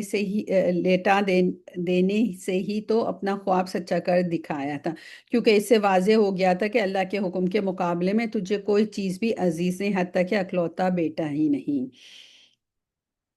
در حقیقت یہ کھلا امتحان تھا. کیا تھا؟ ان کا ٹیسٹ تھا. اور ہم نے ایک بڑا ذبیحہ اس کے فدیے میں دے دیا، اور ہم نے ان کا ذکر خیر پچھلوں میں باقی رکھا. ابراہیم علیہ السلام پر سلام ہو، ہم نیکوکاروں کو اسی طرح بدلہ دیتے ہیں، بے شک وہ ہمارے ایماندار بندوں میں سے تھا. اور ہم نے اس کو اسحاق علیہ السلام نبی کی بشارت دی جو صالح لوگوں میں سے ہوگا. اور ہم نے ابراہیم علیہ السلام و اسحاق علیہ السلام پر برکتیں نازل فرمائی، اور ان دونوں کی اولاد میں سے بعض تو نیک بخت ہیں اور بعض اپنے نفس پر سری ظلم کرنے والے ہیں. پیغمبروں کی بھی اولاد جو ہیں وہ ہر کوئی نیک نہیں ہوتی ہے. تو اس میں ہم دیکھتے ہیں کہ تفاسیر میں کیا بات ہے بتائی جا رہی ہے، یعنی ان دونوں کی اولاد کو بہت پھیلایا، اور انبیاء و رسل کی زیادہ تعداد انہی کی نسل سے ہوئی ہے. یہ تھی حضرت ابراہیم علیہ السلام کی قربانی کا صلہ. حضرت اسحاق علیہ السلام کے بیٹے یعقوب علیہ السلام ہوئے، جن کے 12 بیٹوں سے بنی اسرائیل کے 12 قبیلے بنے، اور ان سے بنی اسرائیل کی قوم بڑی پھیلی، اور اکثر انبیاء انہی میں سے ہوئے. حضرت ابراہیم علیہ السلام کے دوسرے بیٹے اسماعیل علیہ السلام سے عربوں کی نسل چلی، اور ان میں آخری پیغمبر محمد صلی اللہ علیہ وآلہ وسلم ہوئے. پھر آگے یہ بتایا نا کہ کچھ اولاد ان کی نیک تھی اور کچھ بد تھی. تو اس میں یہ بتایا جا رہا ہے کہ شرک و معصیت اور ظلم و فساد کا ارتکاب کرے. خاندان ابراہیمی میں برکت کے باوجود نیک اور بد کا ذکر اس سے کی طرف اشارہ کر دیا کہ خاندان اور آبا کی نسبت اللہ کے ہاں کوئی حیثیت نہیں رکھتی، وہاں تو ایمان اور عمل صالح کی اہمیت ہے. یہود و نصارہ اگرچہ حضرت اسحاق علیہ السلام کی اولاد سے ہیں، اسی طرح مشرکین عرب حضرت اسماعیل علیہ السلام کی اولاد میں سے ہیں، لیکن ان کے جو اعمال ہیں وہ کھلی گمراہی یا شرک و معصیت پر مبنی ہیں. اسی لیے یہ اونچی نسبتیں ان کے عمل کا بدل نہیں ہو سکتی. یعنی کہ کوئی حسب نسب کام نہیں آئے گا، جو کام آنے والی چیز ہے وہ صرف ایمان ہے. یقیناً ہم نے موسیٰ علیہ السلام اور ہارون علیہ السلام پر بڑا احسان کیا، انہیں اور ان کی قوم کو بہت بڑے دکھ درد سے نجات دی، اور ان کی مدد کی تو وہی غالب رہے. اور ہم نے انہیں واضح اور روشن کتاب دی اور انہیں سیدھے رستے پر قائم رکھا، اور ہم نے ان دونوں کے لیے پیچھے آنے والوں میں یہ بات باقی رکھی کہ موسیٰ علیہ السلام اور ہارون علیہ السلام پر سلام ہو. اب موسیٰ اور ہارون علیہ السلام کی بات ہو رہی ہے. بے شک ہم نے نیک لوگوں کو اسی طرح بدلہ دیا کرتے ہیں. یقیناً یہ دونوں ہمارے مومن بندوں میں سے تھے. بے شک الیاس علیہ السلام بھی پیغمبروں میں سے تھے. اب یہ الیاس علیہ السلام کی بات ہو رہی ہے، یہ حضرت ہارون علیہ السلام کی اولاد میں سے ایک اسرائیلی نبی تھے، یہ جس علاقے میں بھیجے گئے تھے اس کا نام بالبک تھا۔ بعض کہتے ہیں کہ اس جگہ کا نام سامرا ہے جو فلسطین کا مغربی وسطی علاقہ ہے۔ یہاں کے لوگ بال نامی بت کے پجاری تھے، بعض کہتے ہیں یہ دیوی کا نام تھا۔ جب انہوں نے اپنی قوم سے فرمایا کہ تم اللہ سے ڈرتے نہیں، کیا تم بعال نامی بت کو پکارتے ہو اور سب سے بہتر خالق کو چھوڑ دیتے ہو، اللہ جو تمہارا اور تمہارے اگلے تمام باپ داداؤں کا رب ہے؟ لیکن قوم نے انہیں جھٹلایا، پس وہ ضرور عذاب میں حاضر رکھے جائیں گے، سوائے اللہ تعالیٰ کے مخصوص بندوں کے۔ ہم نے الیاس علیہ السلام کا ذکر خیر پچھلوں میں بھی باقی رکھا کہ الیاس پر سلام ہو۔ الیاسین الیاس علیہ السلام ہی کا ایک تلفظ ہے، یعنی الیاسین اور الیاس ایک ہی نام ہے، ان کا ڈفرینٹ اس کا تلفظ ہے۔ جیسے طور سینا کو طور سینین بھی کہا گیا، حضرت الیاس علیہ السلام اسلام کو کی دوسری کتابوں میں ایلیا بھی کہا گیا ہے ان کو، یعنی کہ ان کے ڈفرینٹ پروناؤنسیشن ہے ان کے نام کی۔ ہم نیکی کرنے والوں کو اسی طرح بدلہ دیتے ہیں، بے شک وہ ہمارے ایماندار بندوں میں سے تھے۔ بے شک لوط علیہ السلام بھی پیغمبروں میں سے تھے، ہم نے انہیں اور ان کے گھر والوں کو سب کو نجات دی بجز اس بڑیا کے جو پیچھے رہ جانے والوں میں رہ گئی۔ پھر ہم نے اوروں کو ہلاک کر دیا اور تم تو صبح ہونے پر ان کی بستیوں کے پاس سے گزرتے ہو اور رات کو بھی، کیا پھر بھی نہیں سمجھتے؟ اور بلا شبہ یونس علیہ السلام نبیوں میں سے تھے، جب بھاگ کر پہنچے بھری کشتی پہ، پھر قرآن اندازی ہوئی تو یہ مغلوب ہو گئے، تو پھر انہیں مچھلی نے نگل لیا اور وہ خود اپنے آپ کو ملامت کرنے لگے۔ اب یہ کیا واقعہ تھا جو آپ لوگ کو پتہ بھی ہے، تھوڑا سا دیکھ لیتے ہیں، ریویو کرتے ہیں واقعے کو۔ حضرت یونس علیہ السلام عراق کے علاقے نبوی موجودہ وصل میں نبی بنا کر بھیجے گئے تھے۔ ہدایت اور رہنمائی کے لیے اللہ تعالیٰ نے ان کی طرف یونس علیہ السلام کو بھیجا، ان کی قوم کی طرف، لیکن یہ قوم آپ پر ایمان نہیں لائے۔ بالآخر اپنی قوم کو ڈرایا کہ عنقریب تم عذاب کے الہی کی گرفت میں آ جاؤ گے۔ عذاب میں تاخیر ہوئی تو اللہ کی اجازت کے بغیر ہی اپنے طور پر وہاں سے نکل گئے۔ کون؟ حضرت یونس علیہ السلام، کیونکہ پیغمبروں کو ضروری ہے کہ جو اللہ نے ان کو جس وقت جس کام کی اجازت دی ہے وہ وہی کرے، وہ اللہ کی حکم آنے سے پہلے ہی وہاں سے نکل گئے اور سمندر پر جا کر ایک کشتی پہ سوار ہو گئے۔ اپنے علاقے سے نکل کر جانے کو ایسے لفظ سے تعبیر کیا جس طرح ایک غلام اپنے آقا سے بھاگ کر چلا جاتا ہے، کیونکہ آپ بھی اللہ کی اجازت کے بغیر ہی اپنی قوم کو چھوڑ کر چلے گئے تھے۔ کشتی سواروں اور سامانوں سے بھری ہوئی تھی، کشتی سمندر کی موجوں میں گھر گئی اور کھڑی ہو گئی، چنانچہ اس کا وزن کم کرنے کے لیے ایک آدمی کو کشتی سے سمندر میں پھینکنے کی تجویز سامنے آئی تاکہ کشتی میں سوار دیگر انسانوں کی جانیں بچ جائیں، لیکن یہ قربانی دینے کے لیے کوئی تیار نہیں تھا، اس لیے قرآن اندازی کرنی پڑی جس میں حضرت یونس علیہ السلام کا نام آیا تھا۔ ادھر اللہ تعالیٰ نے مچھلی کو حکم دیا کہ انہیں ثابت نکل لے، اور یوں حضرت یونس علیہ السلام اللہ کے حکم سے مچھلی کے پیٹ میں چلے گئے، یعنی کہ انہوں نے اللہ کا حکم سے چلے گئے کے بغیر چلے گئے تو اللہ نے ان کو اس آزمائش میں ڈال دیا۔ بس اگر یہ پاکی بیان کرنے والوں میں سے نہ ہوتے تو لوگوں کے اٹھائے جانے کے دن تک ان کے پیٹ میں ہی رہتے۔ اب یہاں پہ کیا بات ہو رہی ہے کہ قیامت تک وہ مچھلی کے پیٹ میں کیوں رہتے؟ یعنی توبہ و استغفار اور اللہ کی تسبیح بیان نہ کرتے، جیسا کہ انہوں نے کہا لا الہ الا انت سبحانک انی کنت من الظالمین، تو قیامت تک وہ مچھلی کے پیٹ میں ہی رہتے، یعنی کہ وہ توبہ نہیں کرتے، اپنی غلطی کا اعتراف نہیں کرتے، تو اللہ تعالیٰ نے قرآن میں فرما دیا کہ پھر وہ قیامت تک بھی وہیں رہتے۔ اب یہ تسبیح پڑھنا جو ہے ہم دیکھتے ہیں یہ قبول ہونے والی استغفار ہے، جو توبہ استغفار ہے جو بالکل قبول ہوا۔ اس کو اس نیت سے پڑھیں، اس کو 1.25 دفعہ پڑھنے کی ضرورت نہیں ہے، اسے دانوں پہ پڑھنے کی ضرورت نہیں ہے۔ اسے جو ہے اگر ہم اپنے سچے دل سے ایک بار بھی پڑھیں گے تو اللہ اسے قبول کرے گا۔ پلیز اس کے بارے میں اگر ابھی بھی ہم اس کو اس طرح پڑھ رہے ہیں تو now it's time to stop, اور اگر ہمارے گھر والے بیک ہوم میں لوگ کریں تو پیار سے حکمت سے انہیں بتائیے کہ اس تسبیح کو ایک دفعہ پڑھنا بھی جو ہے وہ انف ہے اگر اس کو سچے دل سے پڑھا جائے۔ بس انہیں ہم نے چٹیل میدان میں ڈال دیا اور وہ اس وقت بیمار تھے، اور ان پر سایہ کرنے والا ایک بیل دار درخت ہم نے اگا دیا۔ اب یہ سایہ کرنے والا درخت کیا تھا؟ ہر اس یقطین جو ورڈ آیا قرآن میں، اس بیل کو کہتے ہیں جو اپنے تنے پر کھڑی نہیں ہوتی، جیسے لوکی، کدو وغیرہ کی بیل۔ یعنی اس چٹیل میدان میں جہاں کوئی درخت نہ تھا نہ عمارت، ایک سایہ دار بیل اگا کر ہم نے اس کی حفاظت فرمائی۔ اب دیکھیں اللہ تعالیٰ نے کتنی رحمت فرمائی نا، کہ ایک مچھلی کے پیٹ سے نکالا، اس اندھیرے سے نکالا، پھر سائے میں بھی لا کے اللہ نے ان کو سائے دار بیل کے نیچے رکھ کے ان کی حفاظت فرمائی۔ یہ فائدہ ہوتا ہے استغفار کے۔ اور ہم نے انہیں 1 لاکھ بلکہ زیادہ آدمیوں کی طرف بھیجا، پس وہ ایمان لائے اور ہم نے انہیں ایک زمانے تک عیش و عشرت دی۔ ان سے دریافت کیجئے کہ کیا آپ کے رب کی تو بیٹیاں ہیں اور ان کے بیٹے ہیں، یا یہ اس وقت موجود تھے جب ہم نے فرشتوں کو مؤنث یعنی فیمیل پیدا کیا۔ اچھا، یہ جو اوپر حضرت یونس علیہ السلام پہ جو اللہ نے عذاب بھیجنے کا کہا تھا نا، تو ان کی جب یہ بغیر بولے چلے گئے تو اللہ تعالیٰ نے پھر ان کی قوم کو سے عذاب بھی جو ہے اس کو جو ہے ٹال دیا تھا، اور پھر لوگ وہاں پہ مسلمان ہو گئے تھے۔ آگاہ رہو کہ یہ لوگ صرف اپنی افترا پردازی سے کہہ رہے ہیں کہ اللہ کی اولاد ہے، یقیناً یہ محض جھوٹے ہیں۔ کیا اللہ تعالیٰ نے اپنے لیے بیٹیوں کو بیٹوں پر ترجیح دی ہے؟ اس کا مطلب یہ نہیں کہ اللہ بیٹیوں کو پسند نہیں کرتا، یہ انسانی ذہنیت کی بات ہو رہی ہے کہ تم خود کے لیے تو جیسے بیٹیوں کو ناپسند کرتے ہو، بیٹوں کو پسند کرتے ہو، تو اللہ کے لیے تم نے بیٹیاں بنا لی۔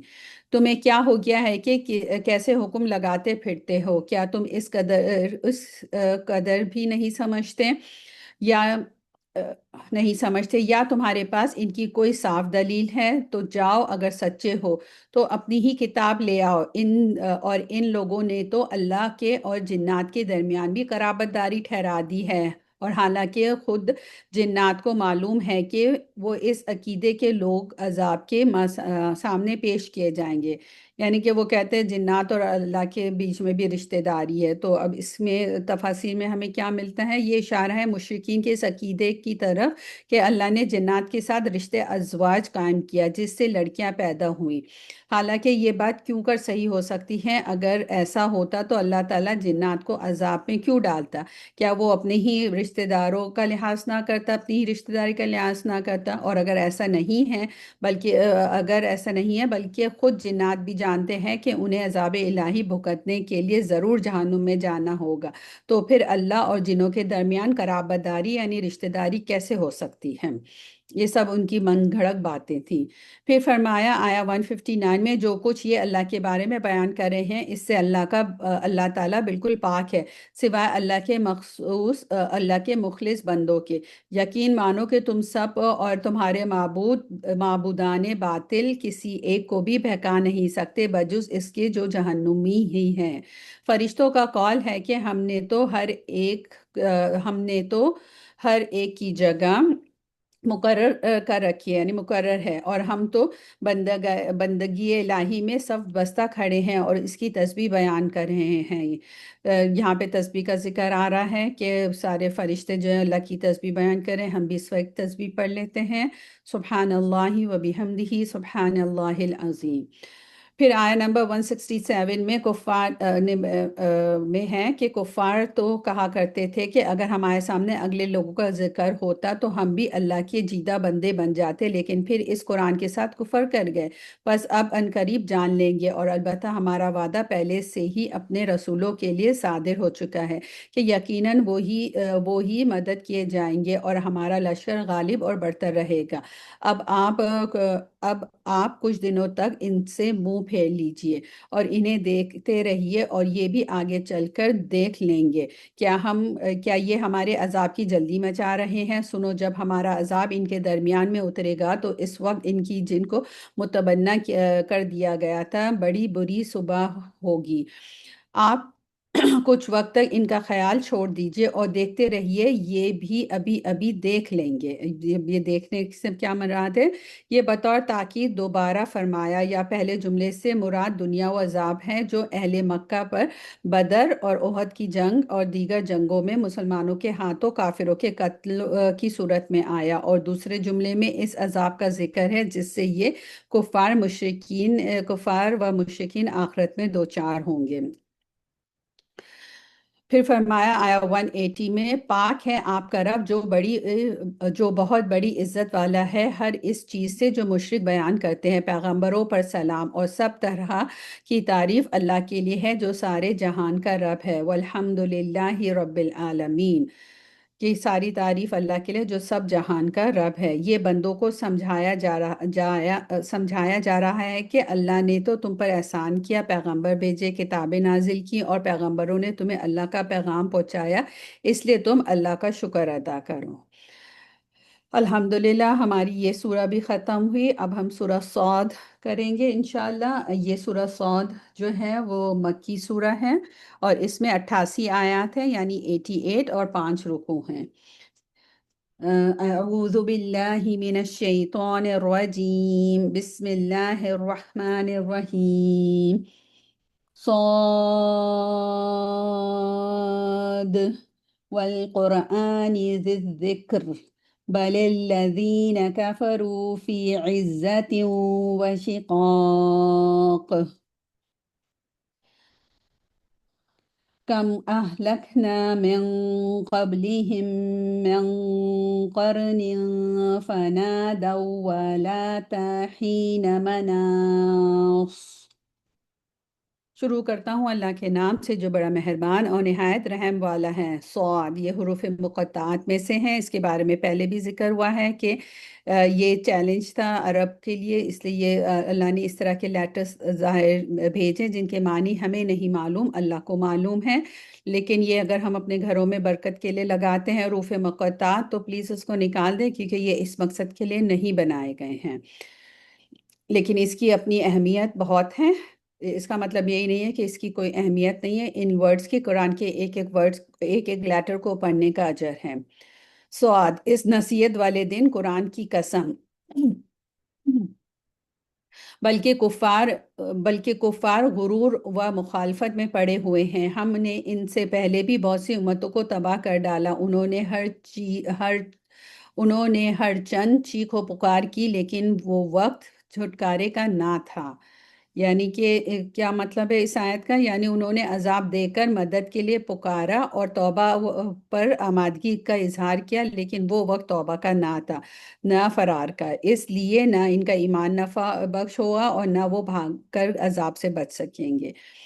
ہمارے لیے جو ہے نا کہ جو استغفار کے جو دروازے ہیں وہ کب تک کھلیں؟ جب تک ہم اپنے موت کے فرشتے کو نہ دیکھ لیں۔ اس سے پہلے تک ہم استغفار کر سکتے ہیں، اپنی ہر غلطی کی معافی مانگ سکتے ہیں، اور اللہ ہمیں معاف بھی انشاءاللہ فرمائے گا۔ پھر فرمایا اور کافروں کو اس بات پر تعجب ہوا کہ انہی میں سے انہی ڈرانے والا آیا، اور کہنے لگے یہ تو جادوگر اور جھوٹا ہے۔ یعنی کہ وہ سمجھتے تھے کہ جو ڈرانے والا ہے، جو پیغمبر ہے، وہ کوئی الگ ہی اسپیشیز ہونا چاہیے، ایک عام انسان نہیں ہونا چاہیے۔ کیا اس نے اتنے سارے معبودوں کا ایک ہی معبود کر دیا؟ واقعی یہ بہت ہی عجیب بات ہے۔ ان کے سردار یہ کہتے ہوئے چلے کہ چلو جی اور اپنے معبودوں پر جمے رہو، یقیناً اس بات میں تو کوئی غرض ہے، ہم نے تو یہ بات پچھلے دن میں بھی نہیں سنی، کچھ نہیں، یہ تو صرف من گھڑت بات ہے۔ کیا ہم سب میں سے اسی پر کلام الہی نازل کیا گیا؟ یعنی کہ وہ کہتے تھے کہ ہم سب اتنے بڑے بڑے لوگ ہیں تو ان سب کو چھوڑ کے اللہ نے انہی پر کلام کیا، یعنی مکہ میں بڑے بڑے چودھری رئیس ہیں، اگر اللہ کسی کو نبی بنانا ہی چاہتا تو اس میں سے کسی کو بناتا۔ ان سب کو چھوڑ کر وحی اور رسالت کے لیے محمد صلی اللہ علیہ وسلم کا انتخاب بھی عجیب ہے، یعنی انہیں بہت عجیب لگتا تھا کیونکہ دنیا پرست لوگ تھے نا۔ دراصل یہ لوگ میری وحی کی طرف سے شک میں ہیں، بلکہ صحیح یہ ہے کہ انہوں نے اب تک میرا عذاب چکھا ہی نہیں۔ کیا ان کے پاس تیرے زبردست فیاض رب کی رحمت کے خزانے ہیں؟ کیا آسمان وہ زمین اور ان کے درمیان کی ہر چیز کی بادشاہت انہی کی ہے، تو پھر یہ رسائیاں تان کر چڑھ جائیں پھر یہ رسیاں تان کر چڑھ جائیں، یہ بھی بڑے بڑے لشکروں میں سے شکست پایا ہوا چھوٹا سا لشکر ہے۔ ان سے پہلے بھی قوم نوح، عاد و میخو والے فرعون نے جھٹلایا۔ اب یہاں پہ میخو فرعون کا ذکر آتا ہے، تو میخو والے کیوں کہا جاتا ہے؟ یہاں پہ تفسیر میں یہ بتایا کہ فرعون کو میخو والا اس لیے کہا گیا کہ وہ ظالم جب کسی پر غضبناک ہوتا تو اس کے ہاتھوں، پیروں اور سر میں میخیں گاڑ دیتا تھا، یعنی کیلے ٹوک دیتا تھا، تو اس لیے اسے میخو والا کہا گیا۔ اور ایک اور میں تفسیر میں پڑھ رہی تھی، تو اس میں انہوں نے یہ بھی کہا کہ جب فرعون کہیں جاتے تھے تو بڑے بڑے ٹینٹ لگاتے تھے، اور بڑے بڑے ٹینٹ کو میخوں سے اس کو گاڑتے تھے، تو اس کی وجہ سے بھی ان کو میخوں والا کہا گیا، واللہ عالم۔ اور سمود نے اور قوم لوط نے اور ایکا کے رہنے والوں نے بھی یہی بڑے لشکر تھے۔ ان میں سے ایک بھی ایسا نہ تھا جس نے رسولوں کی تکذیب نہ کیو، پس میری سزا ان پر ثابت ہو گئی۔ انہیں صرف ایک چیز کا انتظار ہے جس میں کوئی وقفہ اور ڈھیل نہیں۔ اور انہوں نے کہا کہ اے ہمارے رب، حصہ تو ہمیں روزے حساب سے پہلے ہی دے دیں، یعنی کہ جو حصہ ہے وہ روزے حساب سے پہلے دے دیں۔ اس کا مطلب یہ ہے کہ یہاں پہ یہ پڑھا ہے کہ تن کے معنی ہے حصہ مراد ہے نامہ اعمال، یعنی ہمارے نامہ اعمال کے مطابق ہمارے حصے میں اچھی یا بری سزا جو بھی ہے یوم حساب کے آنے سے پہلے ہی ہمیں دے دیں۔ یعنی قیامت کو کا جو وہ ہے، یعنی وہ لوگ جو ہے قیامت کو ناممکن سمجھتے تھے، اور انہوں نے یہ مذاق میں یہ بات کہی نا کہ ہمارا حصہ جو بھی ہے اچھا برا وہ ابھی ہمیں دے دیں۔ یہ مذاق کے طور پہ کہتے تھے کہ سزا بھی دینی ہے تو ابھی دے دو، اور اگر کچھ اجر ہے تو وہ بھی ابھی دے دو۔ آپ ان کی باتوں پر صبر کریں اور ہمارے بندے داؤد علیہ السلام کو یاد کریں جو بڑی قوت والا تھا، یقیناً وہ بہت رجوع کرنے والا تھا۔ یہ تسلی کے لیے کہا جاتا ہے نا کہ آپ صبر کریں۔ ابھی داؤد علیہ السلام جو ہیں سے یہاں پہ اس آیت سے مراد ہے، اس قوت سے مراد یا دینی قوت و صلابت ہے۔ جس طرح حدیث میں آتا ہے کہ اللہ کو سب سے زیادہ محبوب نماز داؤد کی نماز اور سب سے زیادہ محبوب روزے داؤد علیہ السلام کے روزے ہیں۔ وہ نصف رات سوتے اور پھر اٹھ کر رات کا تہائی حصہ قیام کرتے اور پھر اس کے چھٹے حصے میں سو جاتے، یعنی کہ سوتے پھر اٹھ کے عبادت کرتے، پھر سوتے اور پھر اٹھتے، اور ایک دن روزہ رکھتے اور ایک دن ناغہ کرتے اور جنگ میں فرار نہ ہوتے۔ یہ بخاری اور مسلم کی حدیث ہے۔ اچھا جی، یہ جو اس کی حکمت اس سے کیا بات پتہ چلتی ہے کہ کیوں اللہ کو ان کے یہ روزے پسند ہے؟ ایک دن رکھ رہے ہیں، ایک دن چھوڑ رہے ہیں، پھر سو رہے اٹھ رہے ہیں، سو رہے اٹھ رہے ہیں۔ کیونکہ دیکھیں اگر ہم ایک ہی سیکوینس سے روزے رکھتے ہیں، اگر ہم پورے ہفتے کے روزے رکھ رہے ہیں یا ہمیں 3 روزے رکھنے ہیں، ہم ایک ساتھ 3 روزے رکھ رہے ہیں، وہ ہمارے لیے ایزی ہوتے ہیں کیونکہ ہم ایک روٹین میں آ جاتے ہیں۔ لیکن ایک دن آپ روزہ رکھ رہے ہیں، ایک دن پورا کھانا پینا کر رہے ہیں، پھر دوسرے دن واپس سے اپنے نفس کو تیار کر رہے ہیں کہ پھر روزہ رکھو، پھر کہہ رہے ہیں کہ اب نہیں رکھو، تو اس لیے یہ نفس پہ قابو پانے کے لیے بہت اچھا ہے۔ اور سونے کا بھی یہ ہے کہ ہم تو جیسے سوتے ہیں پھر ہم اٹھتے ہیں ایسے ہیں کہ فجر سے تھوڑی سی دیر ہم پہلے اٹھ کے ہم تہجد ادا کرتے، فجر کرتے ہیں تاکہ ہماری نیند ڈسٹرب نہ ہو، یا اس میں کوئی برائی نہیں ہے، وہ بھی طریقہ صحیح ہے۔ لیکن یہاں پہ نفس کو پوری طرح سے کنٹرول کیا جا رہا ہے کہ اپنے آپ کو سلا دیا، پھر اٹھایا کہ چلو اب اٹھو، اب اللہ کی عبادت کرو، پھر اپنے آپ کو سلا دیا، پھر کہا اٹھو اب اللہ کی عبادت کرو۔ تو یہ اپنے آپ کو نفس کو کنٹرول کرنے کے لیے، اس لیے اللہ تعالیٰ نے ان کے روزوں کو اور ان کی راتوں کی عبادت کو محبوب قرار دیا ہے۔ پھر فرمایا ہم نے پہاڑوں کو اس کے تابع کر رکھا تھا کہ اس کے ساتھ شام کو اور صبح کو تسبیح خوانی کریں۔ اب وہ جب کرتے ہیں تو اب ہم بھی کر لیں۔ میری فیوریٹ تسبیح ہے، اس لیے میں ایک ہی تسبیح زیادہ پڑھتی ہوں جو زبان پہ ہلکی ہے لیکن ریوارڈ میں بہت بھاری ہے، سبحان اللہ و بحمدہ سبحان اللہ العظیم۔ اور پرندوں کو بھی جمع ہو کر سب کے سب اس کے زیر فرمان رہتے۔ اب ان کو اللہ نے یہ ساری نعمتیں دی تھی، یعنی اشراق کے وقت اور آخری دن کو پہاڑ بھی داؤد علیہ السلام کے ساتھ مصروف تسبیح ہوتے، اور اڑتے جانور بھی زبور کی قرات سن کر ہی جمع ہو جاتے اور ان کے ساتھ اللہ کی تسبیح کرتے۔ سبحان اللہ، کیسا منظر ہوتا ہوگا نا، سبحان اللہ و بحمدہ سبحان اللہ العظیم۔ اور ہم نے اس کی سلطنت کو مضبوط کر دیا اور اسے حکمت دی تھی اور بات کا فیصلہ کرنا۔ اللہ تعالیٰ نے جیسے داؤد علیہ السلام کو حکمت اور بات بات کے فیصلے کا فہم دے، اللہ ہمیں بھی عطا فرمائے۔ آیت نمبر 61 میں، اور کیا تجھے جھگڑا کرنے والوں کی بھی خبر ملی جبکہ وہ دیوار پھاند کر محراب میں گئے؟ جب یہ حضرت داؤد علیہ السلام کے پاس پہنچے بس یہ ان سے ڈر گئے۔ انہوں نے کہا خوف نہ کیجیے، ہم دو فریق مقدمہ ہیں، ہم میں سے ایک نے دوسرے پر زیادتی کی ہے، بس آپ ہمارے درمیان حق کے ساتھ فیصلہ کر دیجیے اور ناانصافی نہ کیجیے اور ہمیں سیدھی راہ بتلا دیجیے۔ اب یہ کیا بات ہو رہی ہے؟ اس کے بارے میں کہا جاتا ہے محراب سے مراد کمرہ ہے جس میں سب سے علیحدہ ہو کر یکسوئی کے ساتھ اللہ کی عبادت کرتے تھے داؤد علیہ السلام۔ پھر دروازے پر پہرے دار ہوتے تاکہ کوئی اندر آ کر عبادت میں مخل نہ ہو۔ جھگڑنے والے پیچھے سے دیوار پھیلان کر اندر آئے تھے تو اس لیے وہ ایک دم سے ڈر گئے۔ اب یہ تو پیغمبر تھے تو یہ کیوں ڈرے؟ کیوں پیغمبر کو ڈرنا چاہیے؟ پیغمبر تو پیغمبر ہوتے ہیں، اللہ کہتے ہیں محبوب ہوتے ہیں، تو دراصل پیغمبر بھی انسان ہوتے ہیں، ان کے اندر بھی وہ ساری صفات ہوتی ہیں جو ہر انسان کے اندر ہوتی ہے، اور یہ ایک نیچرل فیلنگ تھی جو ان کو ہوئی تھی۔ جب یہ داؤد علیہ السلام کے پاس پہنچے بس ان سے ڈر گئے۔ انہوں نے کہا خوف نہ کیجیے، ہم مقدمہ فریق ہیں۔ اچھا جی، یہ آیت ہم نے پڑھ لی۔ آیت نمبر 67، سنیے یہ میرا بھائی ہے، اس کے پاس 99 دمبیاں ہیں، یعنی کہ 99 ان کے پاس دمبیاں ہیں، اور میرے پاس ایک ہی دمبی ہے، لیکن یہ مجھ سے کہہ رہا ہے کہ اپنی یہ ایک بھی مجھے کو دے دیں، اور مجھ پر بات میں بڑی سختی برتتا ہے۔ اچھا، اوپر یہ جو بات ہوئی نا تو اس میں یہ تھا کہ آنے والے نے تسلی دی کہ گھبرانے کی کوئی بات نہیں ہے نا، ہمارے درمیان ایک جھگڑا ہوا ہے اور اس کے لیے ہم آپ کے پاس آئے ہیں کہ آپ ہمارے لیے فیصلہ کریں اور آپ حق کے ساتھ فیصلہ فرمائیں اور سیدھی راہ کی طرف ہماری رہنمائی فرمائیں۔ اور یہاں پہ یہ جو بات ہو رہی ہے نا کہ یہ میری بات اس نے مجھے قابو میں کر لیا اپنی بات سے، تو اس میں یہ ہے کہ اور یہ گفتگو میں مجھے غالب آ گیا، یعنی جس طرح اس کے پاس مال زیادہ ہے، زبان کا بھی مجھ سے زیادہ تیز ہے، اور اس تیز و تراری کی وجہ سے لوگوں کو قائل کر لیتے ہیں۔ یعنی کہ یہ جو بندہ تھا اس کے پاس اللہ نے مال بھی دیا اور اس کو بولنے کا بھی اسکل دیا ہے۔ ایسے ہم دیکھتے ہیں نا بہت سارے لوگ ہوتے ہیں بغیر علم کے بات کرتے ہیں، اور اس طرح سے بات کرتے ہیں کہ سامنے والا کہتا ہے واہ بھائی یہ تو کتنی اچھی طرح سے بات کر رہا ہے، اس کی بات تو صحیح ہوگی۔ وہ زبان کا علم ضروری نہیں ہے کہ وہ اس کو صحیح کاموں میں ہی استعمال کرے۔ یہاں پہ اس نے کہا نا کہ وہ زبان کا بھی اتنا تیز تھا کہ اس نے لوگوں کو بھی اپنی اسی بات پہ قائل کر دیا کہ وہ صحیح ہے اور میں غلط ہوں۔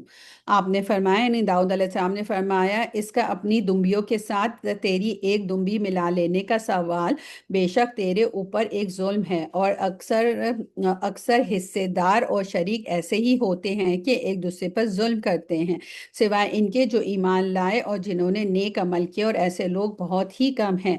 اور حضرت داؤد علیہ السلام سمجھ گئے کہ ہم نے انہیں آزمایا ہے، پھر تو اپنے رب سے استغفار کرنے لگے اور عاجزی کرتے ہوئے گر پڑے اور پوری طرح رجوع کیا۔ یہ سجدہ تلاوت ہے، ہم سجدہ تلاوت صرف جب کرتے ہیں جب ہم عربی پڑھتے ہیں۔ اور یہاں پہ یہ بات کی نا کہ اکثر لوگ جو جیسے ساتھ رہنے والے، یہاں پہ بات کا مفہوم یہ ہے کہ جو ساتھ آپ کے رہ رہا ہے، آپ کے کولیگز، آپ کے گھر والے ہیں، آپ کے رشتہ دار ہیں، آپ کے دوست ہیں، وہ ساتھ رہنے والے اکثر ان سے نا آپ کے اوپر ظلم ہو جاتا ہے، یعنی کہ کوتاہی ہو جاتی ہے کہ یا تو ان کی طرف سے یا ہماری طرف سے۔ تو ہمیں اس کا خاص خیال رکھنا چاہیے کہ اس چیز کو ہم نے نا بالکل قابو میں رکھنا چاہیے۔ بس ہم نے بھی ان کا وہ قصور معاف کر دیا، یقیناً وہ ہمارے نزدیک ایک بڑے مرتبے والے اور بہت اچھے ٹھکانے والے ہیں۔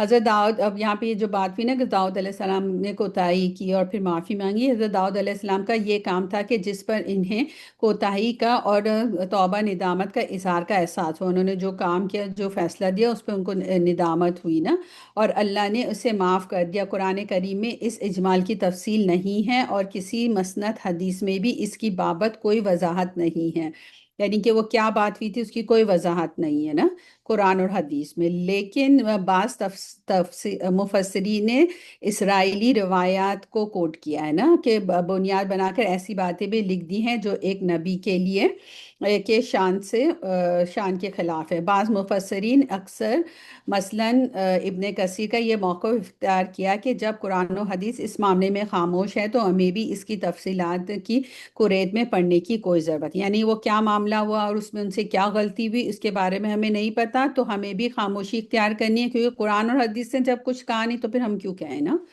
پھر فرمایا اے داؤد ہم نے تمہیں زمین میں خلیفہ بنا دیا، تم لوگوں کے درمیان حق کے ساتھ فیصلہ کرو اور اپنی نفسانی خواہش کی پیروی نہ کرو، ورنہ وہ تمہیں اللہ کی راہ سے بھٹکا دے گی۔ یقیناً جو لوگ اللہ کی راہ سے بھٹک جاتے ہیں ان کے لیے سخت عذاب ہے، اس لیے انہوں نے حساب کے دن کو بھلا دیا ہے۔ اللہ تعالی ہمیں ہر عذاب سے محفوظ رکھے، اور نفسانی خواہشات کی بات کی نا، اس پہ کنٹرول اللہ ہمیں بھی عطا فرمائے۔ اور ہم نے آسمان و زمین اور ان کے درمیان کی چیزوں کو ناحق پیدا نہیں کیا، یہ گمان تو کافروں کا ہے، سو کافروں کے لیے خرابی ہے آگ کی۔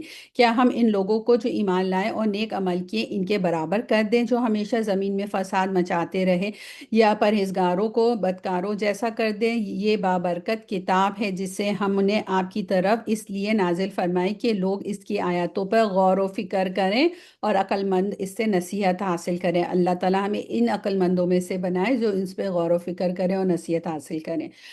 پھر فرمایا اور ہم نے داؤد علیہ السلام کو سلیمان نامی فرزند عطا فرمایا جو بڑا اچھا بندہ تھا اور بے حد رجوع کرنے والا تھا، اواب تھے۔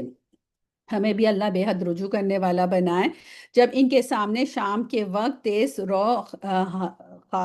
تیز رو حاضر گھوڑے پیش کیے گئے۔ اب یہ گھوڑوں کی کیا بات ہو رہی ہے؟ وہ گھوڑے جو تین ٹانگوں پر کھڑے ہوں، جو تیز رو گھوڑے ہیں، یعنی حضرت سلیمان علیہ السلام نے بعث یعنی کہ اس پرپس کے لیے تھے، جہاد جو گھوڑے پالے ہوئے تھے، جہاد کے پرپس کے لیے گھوڑے پالے تھے، وہ عمدہ اصیل تیز رو گھوڑے حضرت سلیمان علیہ السلام پر معائنے کے لیے پیش کیے گئے۔ پھر عشیون کہا، ظہر یا اثر سے لے کر آخری دن کے وقت کو کہتے ہیں، جسے ہم نے شام سے تعبیر کیا کہ ان کو پاس لے کے معائنہ کرنے کے لیے۔ تو کہنے لگے میں نے اپنے پروردگار کی یاد پر ان گھوڑوں کی محبت کو ترجیح دی، یہاں تک کہ آفتاب چھپ گیا۔ ان گھوڑوں کو دوبارہ سامنے لاؤ، پھر تو پنڈلیوں اور گردنوں پر ہاتھ پھیرنا شروع کر دیا۔ اب یہ ہم دیکھتے ہیں کہ یہ کیا بات ہو رہی ہے۔ اس کا مطلب ہے کہ مطلب یہ ہوگا کہ اس کے ایک دو مطلب ہے۔ اس میں پہلا مطلب تو یہ ہوگا کہ گھوڑوں کے معائنے میں سلیمان علیہ السلام کی عصر کی نماز یا وظیفہ خاص رہ گیا تھا، یعنی وہ قضا ہو گئے تھے جو اس وقت وہ کرتے تھے، جس پر انہیں سخت صدمہ ہوا اور کہنے لگے کہ میں گھوڑوں کی محبت میں اتنا گم ہو گیا کہ سورج مغرب میں چھپ گیا اور اللہ کی یاد، نماز یا وظیفے سے غافل رہا۔ چنانچہ اس کی تلافی اور ازالے کے لیے انہوں نے سارے گھوڑے اللہ کی راہ میں قتل کر ڈالے۔ امام شوکانی اور ابن کثیر نے اس تفسیر کو ترجیح دی ہے۔ ایک تو یہ تھا جب انہوں نے کہا نا کہ میں نے گھوڑوں کی محبت، اللہ کی محبت پہ گھوڑوں کی محبت کو ترجیح دی، تو ایک مفہوم یہ بتایا گیا اس بات کا۔ اور پھر دوسری تفسیر کے حساب سے یہ بتایا، یعنی رب کی یاد کی وجہ سے میں ان گھوڑوں سے محبت رکھتا ہوں، یعنی اس کے ذریعے سے اللہ کی راہ میں جہاد ہوتا ہے۔ پھر ان گھوڑوں کو دوڑایا حتیٰ کہ وہ نظروں سے اوجھل ہو گئے، انہیں دوبارہ طلب کیا اور پیار و محبت سے ان کی پنڈلیوں اور گردنوں پر ہاتھ پھیرنا شروع کیا۔ واللہ اب اللہ ہی بہتر جانتا ہے کہ اس کا کیا مفہوم ہے۔ اور ہم نے سلیمان علیہ السلام کی آزمائش کی اور ان کے تخت پر ایک جسم ڈال دیا، پھر اس نے رجوع کیا یعنی کہ اللہ سے پھر معافی مانگی۔ اب یہ جسم کی کیا کہانی تھی یہ ہم دیکھتے ہیں۔ یہ آزمائش تھی سلیمان علیہ السلام کی۔ کرسی پر ڈالا گیا جسم کس چیز کا تھا اور اس کا کیا مطلب ہے؟ اس کو بھی کوئی تفصیل قرآن کریم یا حدیث میں نہیں ملتی، البتہ بعض مفسرین نے صحیح حدیث سے ثابت ایک واقعے کو اس پر چسپاں کیا ہے۔ وہ یہ ہے کہ حضرت سلیمان علیہ السلام نے ایک مرتبہ کہا کہ میں آج کی رات اپنی تمام بیویوں، جن کی تعداد 70 یا 90 کے قریب تھی، ہم بستری کروں گا تاکہ اس سے شاہ سوار پیدا ہوں، یعنی کہ میں ان کے ساتھ ریلیشن کروں گا اور پھر وہ پریگننٹ ہوں گی، اور جب وہ پریگننٹ ہوگی تو اس سے جو بچے پیدا ہوں گے وہ میں شاہ سوار پیدا کروں گا جو اللہ کی راہ میں جہاد کریں گے۔ اس نیت سے انہوں نے یہ بات کہی تھی۔ اور اور اس پر انشاءاللہ نہیں کہا۔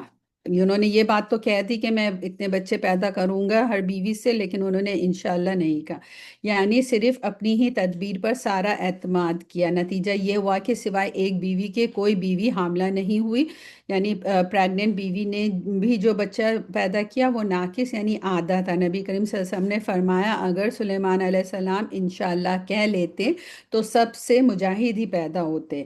یہ صحیح بخاری اور صحیح مسلم کی حدیث ہے، واللہ عالم کہ اس میں کس حد تک یہ بات کہی گئی ہے، سچائی ہے اس میں۔ کہا کہ میرے رب مجھے بخش دیجئے اور اور مجھے ایسا ملک عطا فرما جو میرے سوا کسی شخص کے لائق نہ ہو، تو بڑا ہی بھی دینے والا ہے۔ یہ آیت مجھے اتنی اچھی لگتی ہے کہ ان سے غلطی بھی اور ان کو اپنی غلطی کا احساس ہوا تو وہ اللہ سے معافی مانگ رہے، اور اللہ سے معافی مانگنے کے بعد انہوں نے کتنی بڑی دعا کری کہ مجھے ایسا تخت دے جو کسی کو بھی تو نے نہیں دیا ہو۔ تو ہم کوئی غلطی کرتے ہیں تو ہم اللہ سے معافی مانگتے ہیں، لیکن اس وقت ہم کوئی دعا نہیں مانگ رہے ہوتے اللہ سے، ہم اندر شرمندہ ہوتے ہیں کہ بھئی اللہ تعالیٰ تو کہیں گے دیکھو اتنا گنہگار ہے، اس نے تو فجر کی نماز قضا کر لی اور میرے پاس آیا ہے اور اپنی حاجتیں مانگنے کے لیے، تو ہمارے اندر ایسی چیز آتی ہیں۔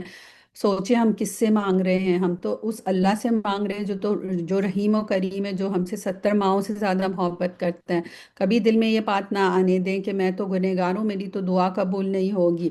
انہوں نے اسی وقت غلطی کی اور اس کے بعد انہوں نے اللہ سے اتنی بڑی دعا مانگی جو اللہ نے قبول بھی کری، اس قبولیت کے یقین کے ساتھ دعائیں مانگے کہ حضرت زکریا علیہ السلام نے اولاد کی دعا مانگی جبکہ ان پہ کے سارے اسباب بند تھے تو اللہ نے انہیں دی، حضرت ابراہیم علیہ السلام نے مانگی تو انہیں عطا کی، حضرت سلیمان علیہ السلام نے غلطی کے بعد معافی مانگ کے اللہ سے اتنا بڑا تخت مانگا، اتنی بڑی نعمت مانگی، اللہ نے انہیں دی۔ تو یہ سارے یقین کے ساتھ ہمیں بھی دعائیں مانگنی چاہیے۔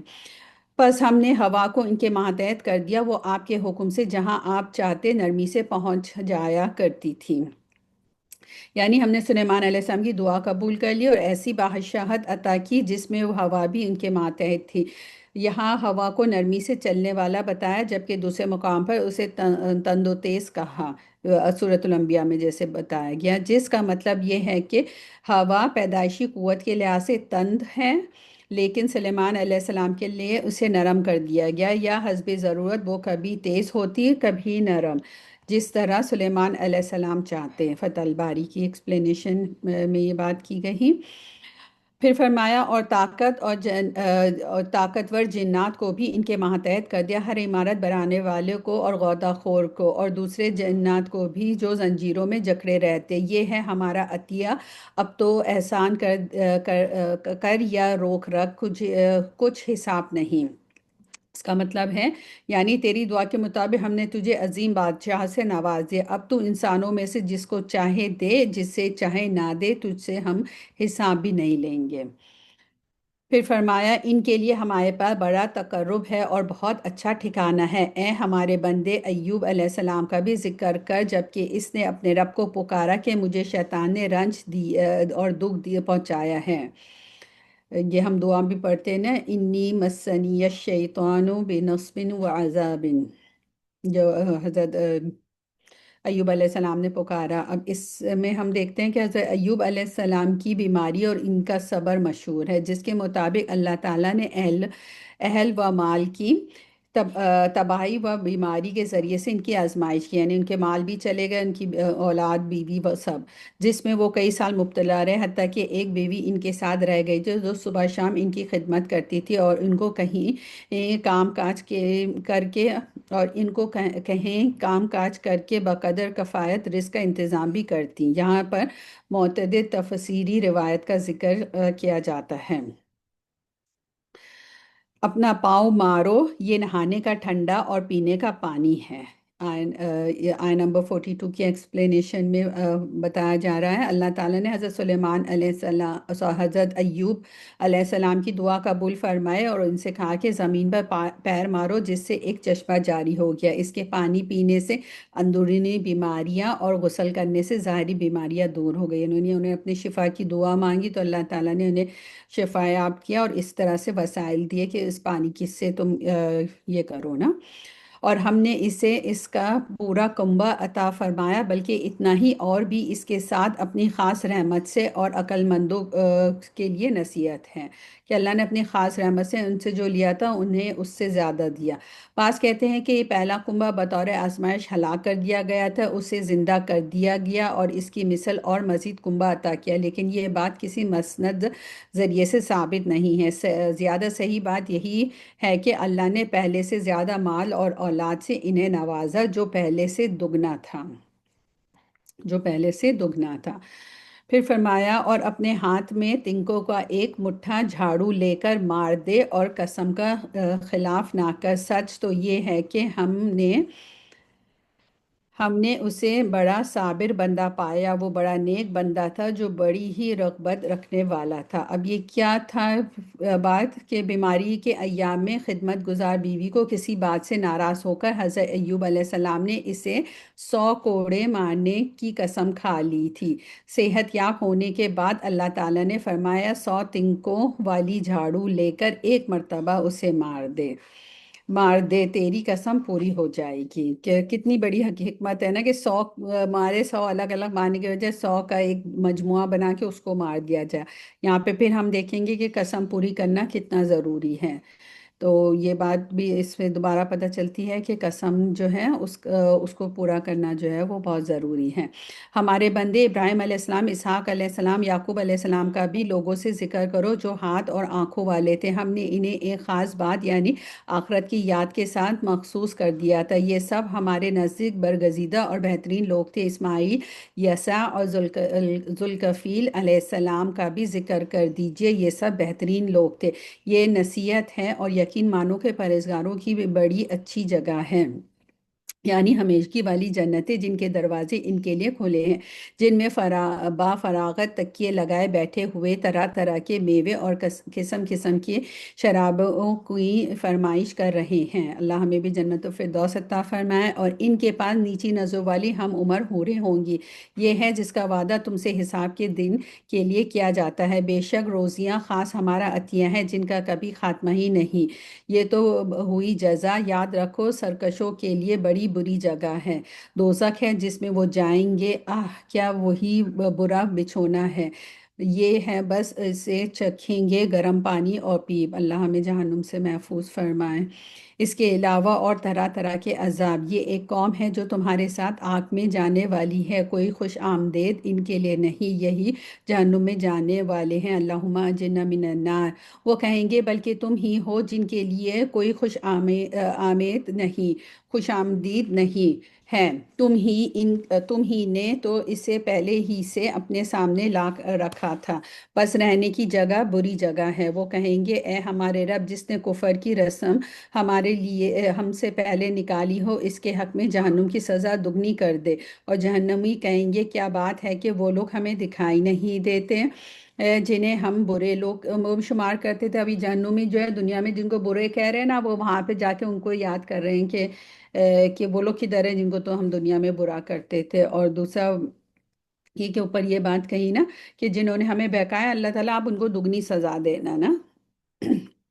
کیا ہم نے انہی کا مذاق بنا رکھا تھا یا ہماری نگاہیں ان سے ہٹ گئی تھی؟ یقین جانو کہ دوزخیوں کا یہ جھگڑا ضرور ہی ہوگا۔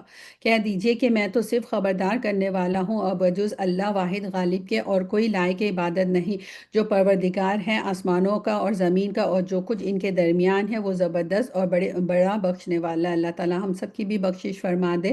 آپ کہہ دیجئے کہ یہ بہت بڑی خبر ہے جس سے تم بے پرواہ ہو رہے ہو، مجھے ان بلند قدر فرشتوں کی بات چیت کا کوئی علم نہیں جبکہ وہ تکرار کر رہے تھے۔ میری طرف فقط یہی وحی کی جاتی ہے کہ میں تو صاف صاف آگاہ کر دینے والا ہوں، جبکہ آپ کے نزدیک فرشتوں سے اشارہ فرمایا کہ میں مٹی سے انسان پیدا کرنے والا ہوں، سو جب میں اسے ٹھیک ٹھاک کر لوں اور اس میں سے اپنی روح پھونک دوں تو تم سب اس کے سامنے سجدے میں گر پڑنا۔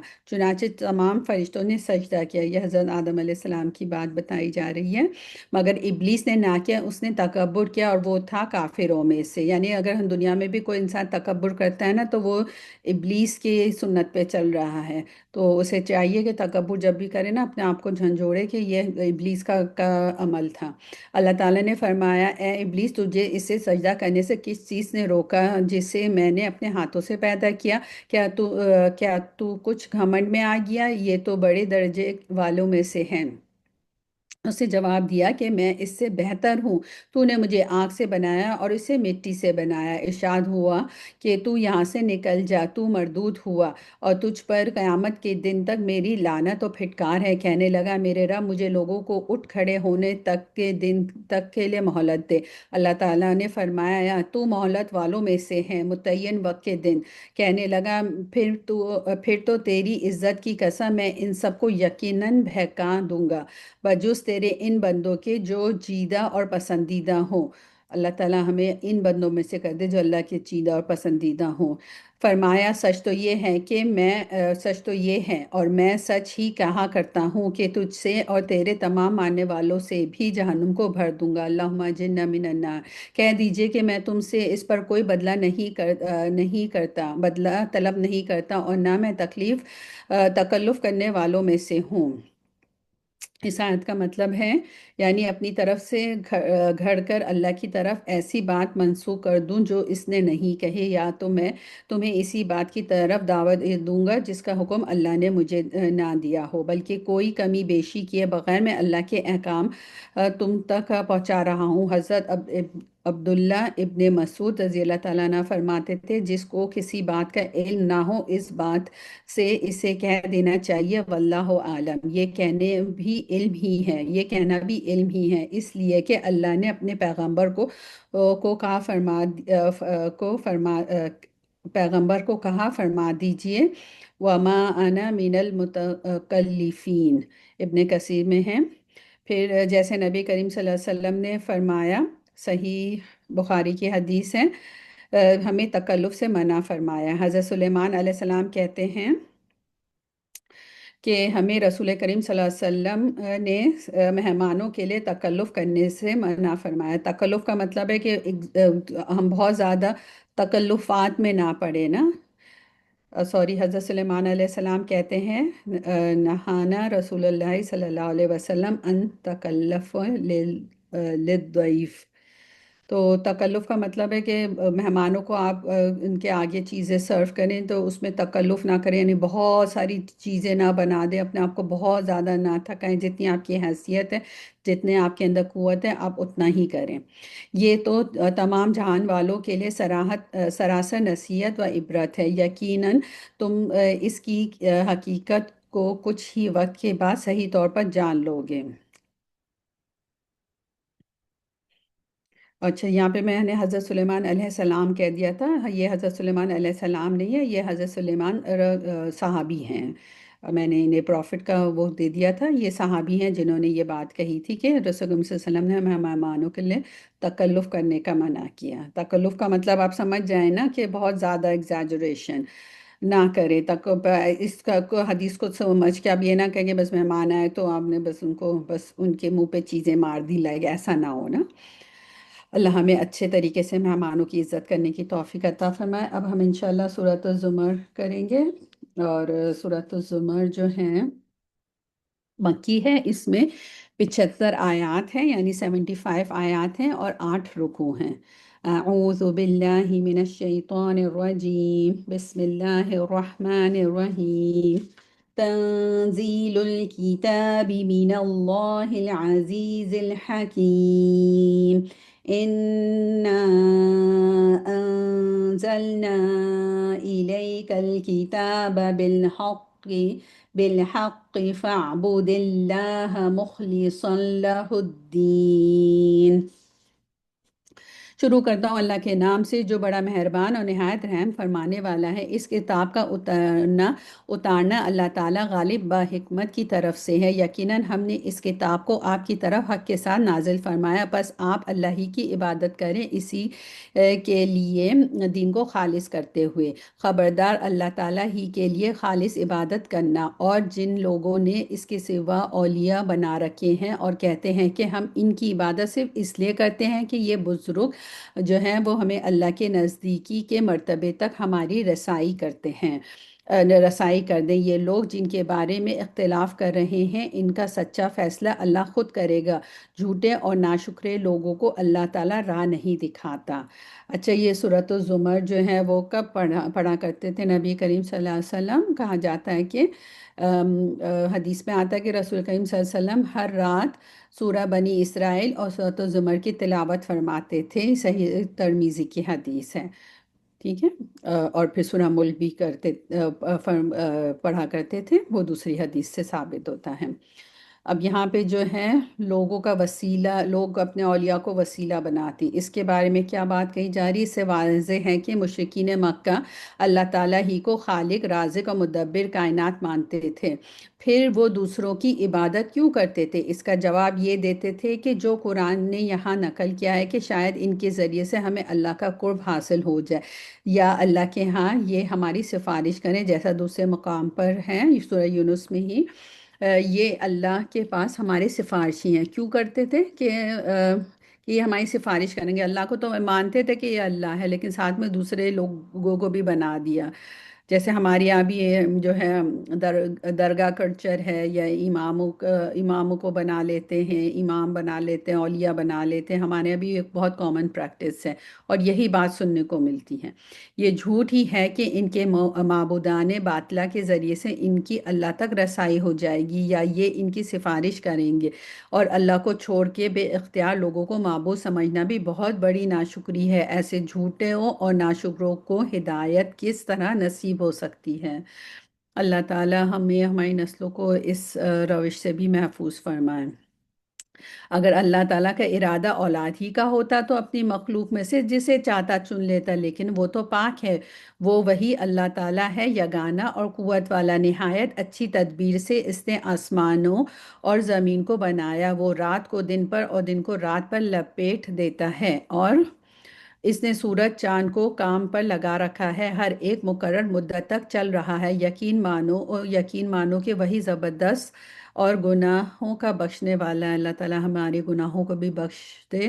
آیہ نمبر 6، اس نے تم سب کو ایک ہی جان سے پیدا کیا، پھر اس سے اسی کا جوڑا پیدا کیا، اور تمہارے لیے چوپایوں میں سے 8 نر مادہ اتارے، وہ تمہیں تمہاری ماؤں کے پیٹوں میں ایک بناوٹ کے بعد دوسری بناوٹ پر بناتا ہے تین تین اندھیروں میں، یہی اللہ تعالیٰ تمہارا رب ہے، اور اسی کے لیے بادشاہت ہے، اور اس کے سوا کوئی معبود نہیں، پھر تم کہاں بہکے جا رہے ہو، کہاں بہک رہے ہو؟ اچھا، ابھی اس میں مجھے ایک چیز یاد آئی ہے کہ میں نے ایک دفعہ انٹرنیٹ میں دیکھا تھا، ایک بہت ہی کوئک سی ویڈیو تھی کہ کس طرح سے پیدائش کا عمل بن رہا ہے، کہ پہلے وہ اسپرم جا رہے ہیں اور پھر وہ ایگز جو ہے وہ مل رہے ہیں۔ بہت ہی چھوٹی سی ویڈیو تھی، کوئک ویڈیو تھی، اور اس میں دیکھ کے ایک امیزنگ سی فیلنگ ہو رہی تھی کہ اللہ نے اندر کس طرح کا ایک وہ بنا دیا ہے، ایک سسٹم بنا دیا ہے جو کوئی انسان کر ہی نہیں سکتا۔ یہاں 3 اندھیروں کی بات بھی، اوپر نر اور مادہ کی بات بھی ہے کہ 8 نر اور مادہ بنایا۔ اب یہ 8 نر اور مادہ کیا ہے؟ یہ وہی 4 قسم کے جانوروں کا بیان ہے، بھیڑ، بکری، اونٹ، گائے، جو نر اور مادہ مل کر 8 ہو جاتے ہیں، یعنی اس کا میل اور فیمیل، جس کا ذکر سورۃ الانعام میں بھی گزر چکا ہے۔ ایک روایت کے مطابق پہلے اللہ نے انہیں جنت میں پیدا فرمایا اور پھر انہیں نازل کیا، یعنی پھر بعد میں دنیا میں بھیجا۔ اب یہاں جو 3 پردوں کی بات ہے، ایک ماں کے پیٹ کا اندھیرا، ایک پردہ کیا ہے؟ ایک ماں کے پیٹ کا اندھیرا، دوسرا رحم مادر کا اندھیرا، اور تیسرا مشیمہ کا اندھیرا، جو جھلی یا پردہ جس کے اندر بچہ لپیٹا ہوا ہوتا ہے۔ اللہ نے قرآن میں بتا دیا، یہ تو بعد میں انسانوں نے ڈسکور کیا۔ اور ایک سائنٹسٹ تھا، اس نے یہ کہا کہ یہ جو سارے مرحلے ہیں وہ سب سے پہلے دنیا میں اس نے ڈسکور کیے نا۔ اس کا یہ کلیم تھا کہ سب سے پہلے یہ جو سارے جو سٹیپس ہیں بچے کے پیدائش کے، اور سب سے پہلے اس نے ڈسکور کیے۔ پھر اسے قرآن کی یہ اس طرح کی آیتیں بتائی گئیں جس میں سٹیپ بائی سٹیپ اللہ نے بتایا، تو اس نے یہ کہا کہ مجھ سے پہلے تو کسی نے ڈسکور کیا نہیں ہے، لیکن اگر یہ قرآن میں یہ بات ہے تو یہ بالکل صحیح بات ہے۔ اور یہ اسی طرح سے ہی ہے۔ تو اس نے یہ مان لیا کہ ہاں یہ کتاب تو اللہ کی طرف سے ہے، کیونکہ یہ جو ہے ایکسپلینیشن کسی اور نے نہیں دی تھی، اور یہ ہم نے تو 1400 سال پہلے کہا جاتا ہے کہ ہم نے اللہ نے اس پہ قرآن میں اتاری، تو اس نے اس بات کو مانا کہ یہ واقعی قرآن کی طرف سے ہے۔ تو پھر ان سے کہا گیا کہ کیا آپ پھر اللہ پہ ایمان لاتے ہو؟ تو اس نے کہا نہیں، میں تو اپنے ہی مذہب پہ رہوں گا۔ تو یہ وہ چیزیں ہیں کہ دیکھنے کے باوجود بھی اندیکھی کرنا، یہ اپنے آپ کو بڑا ہی عقل مند سمجھتے ہیں، اللہ کے نزدیک ان کی عقل کی کوئی اہمیت نہیں۔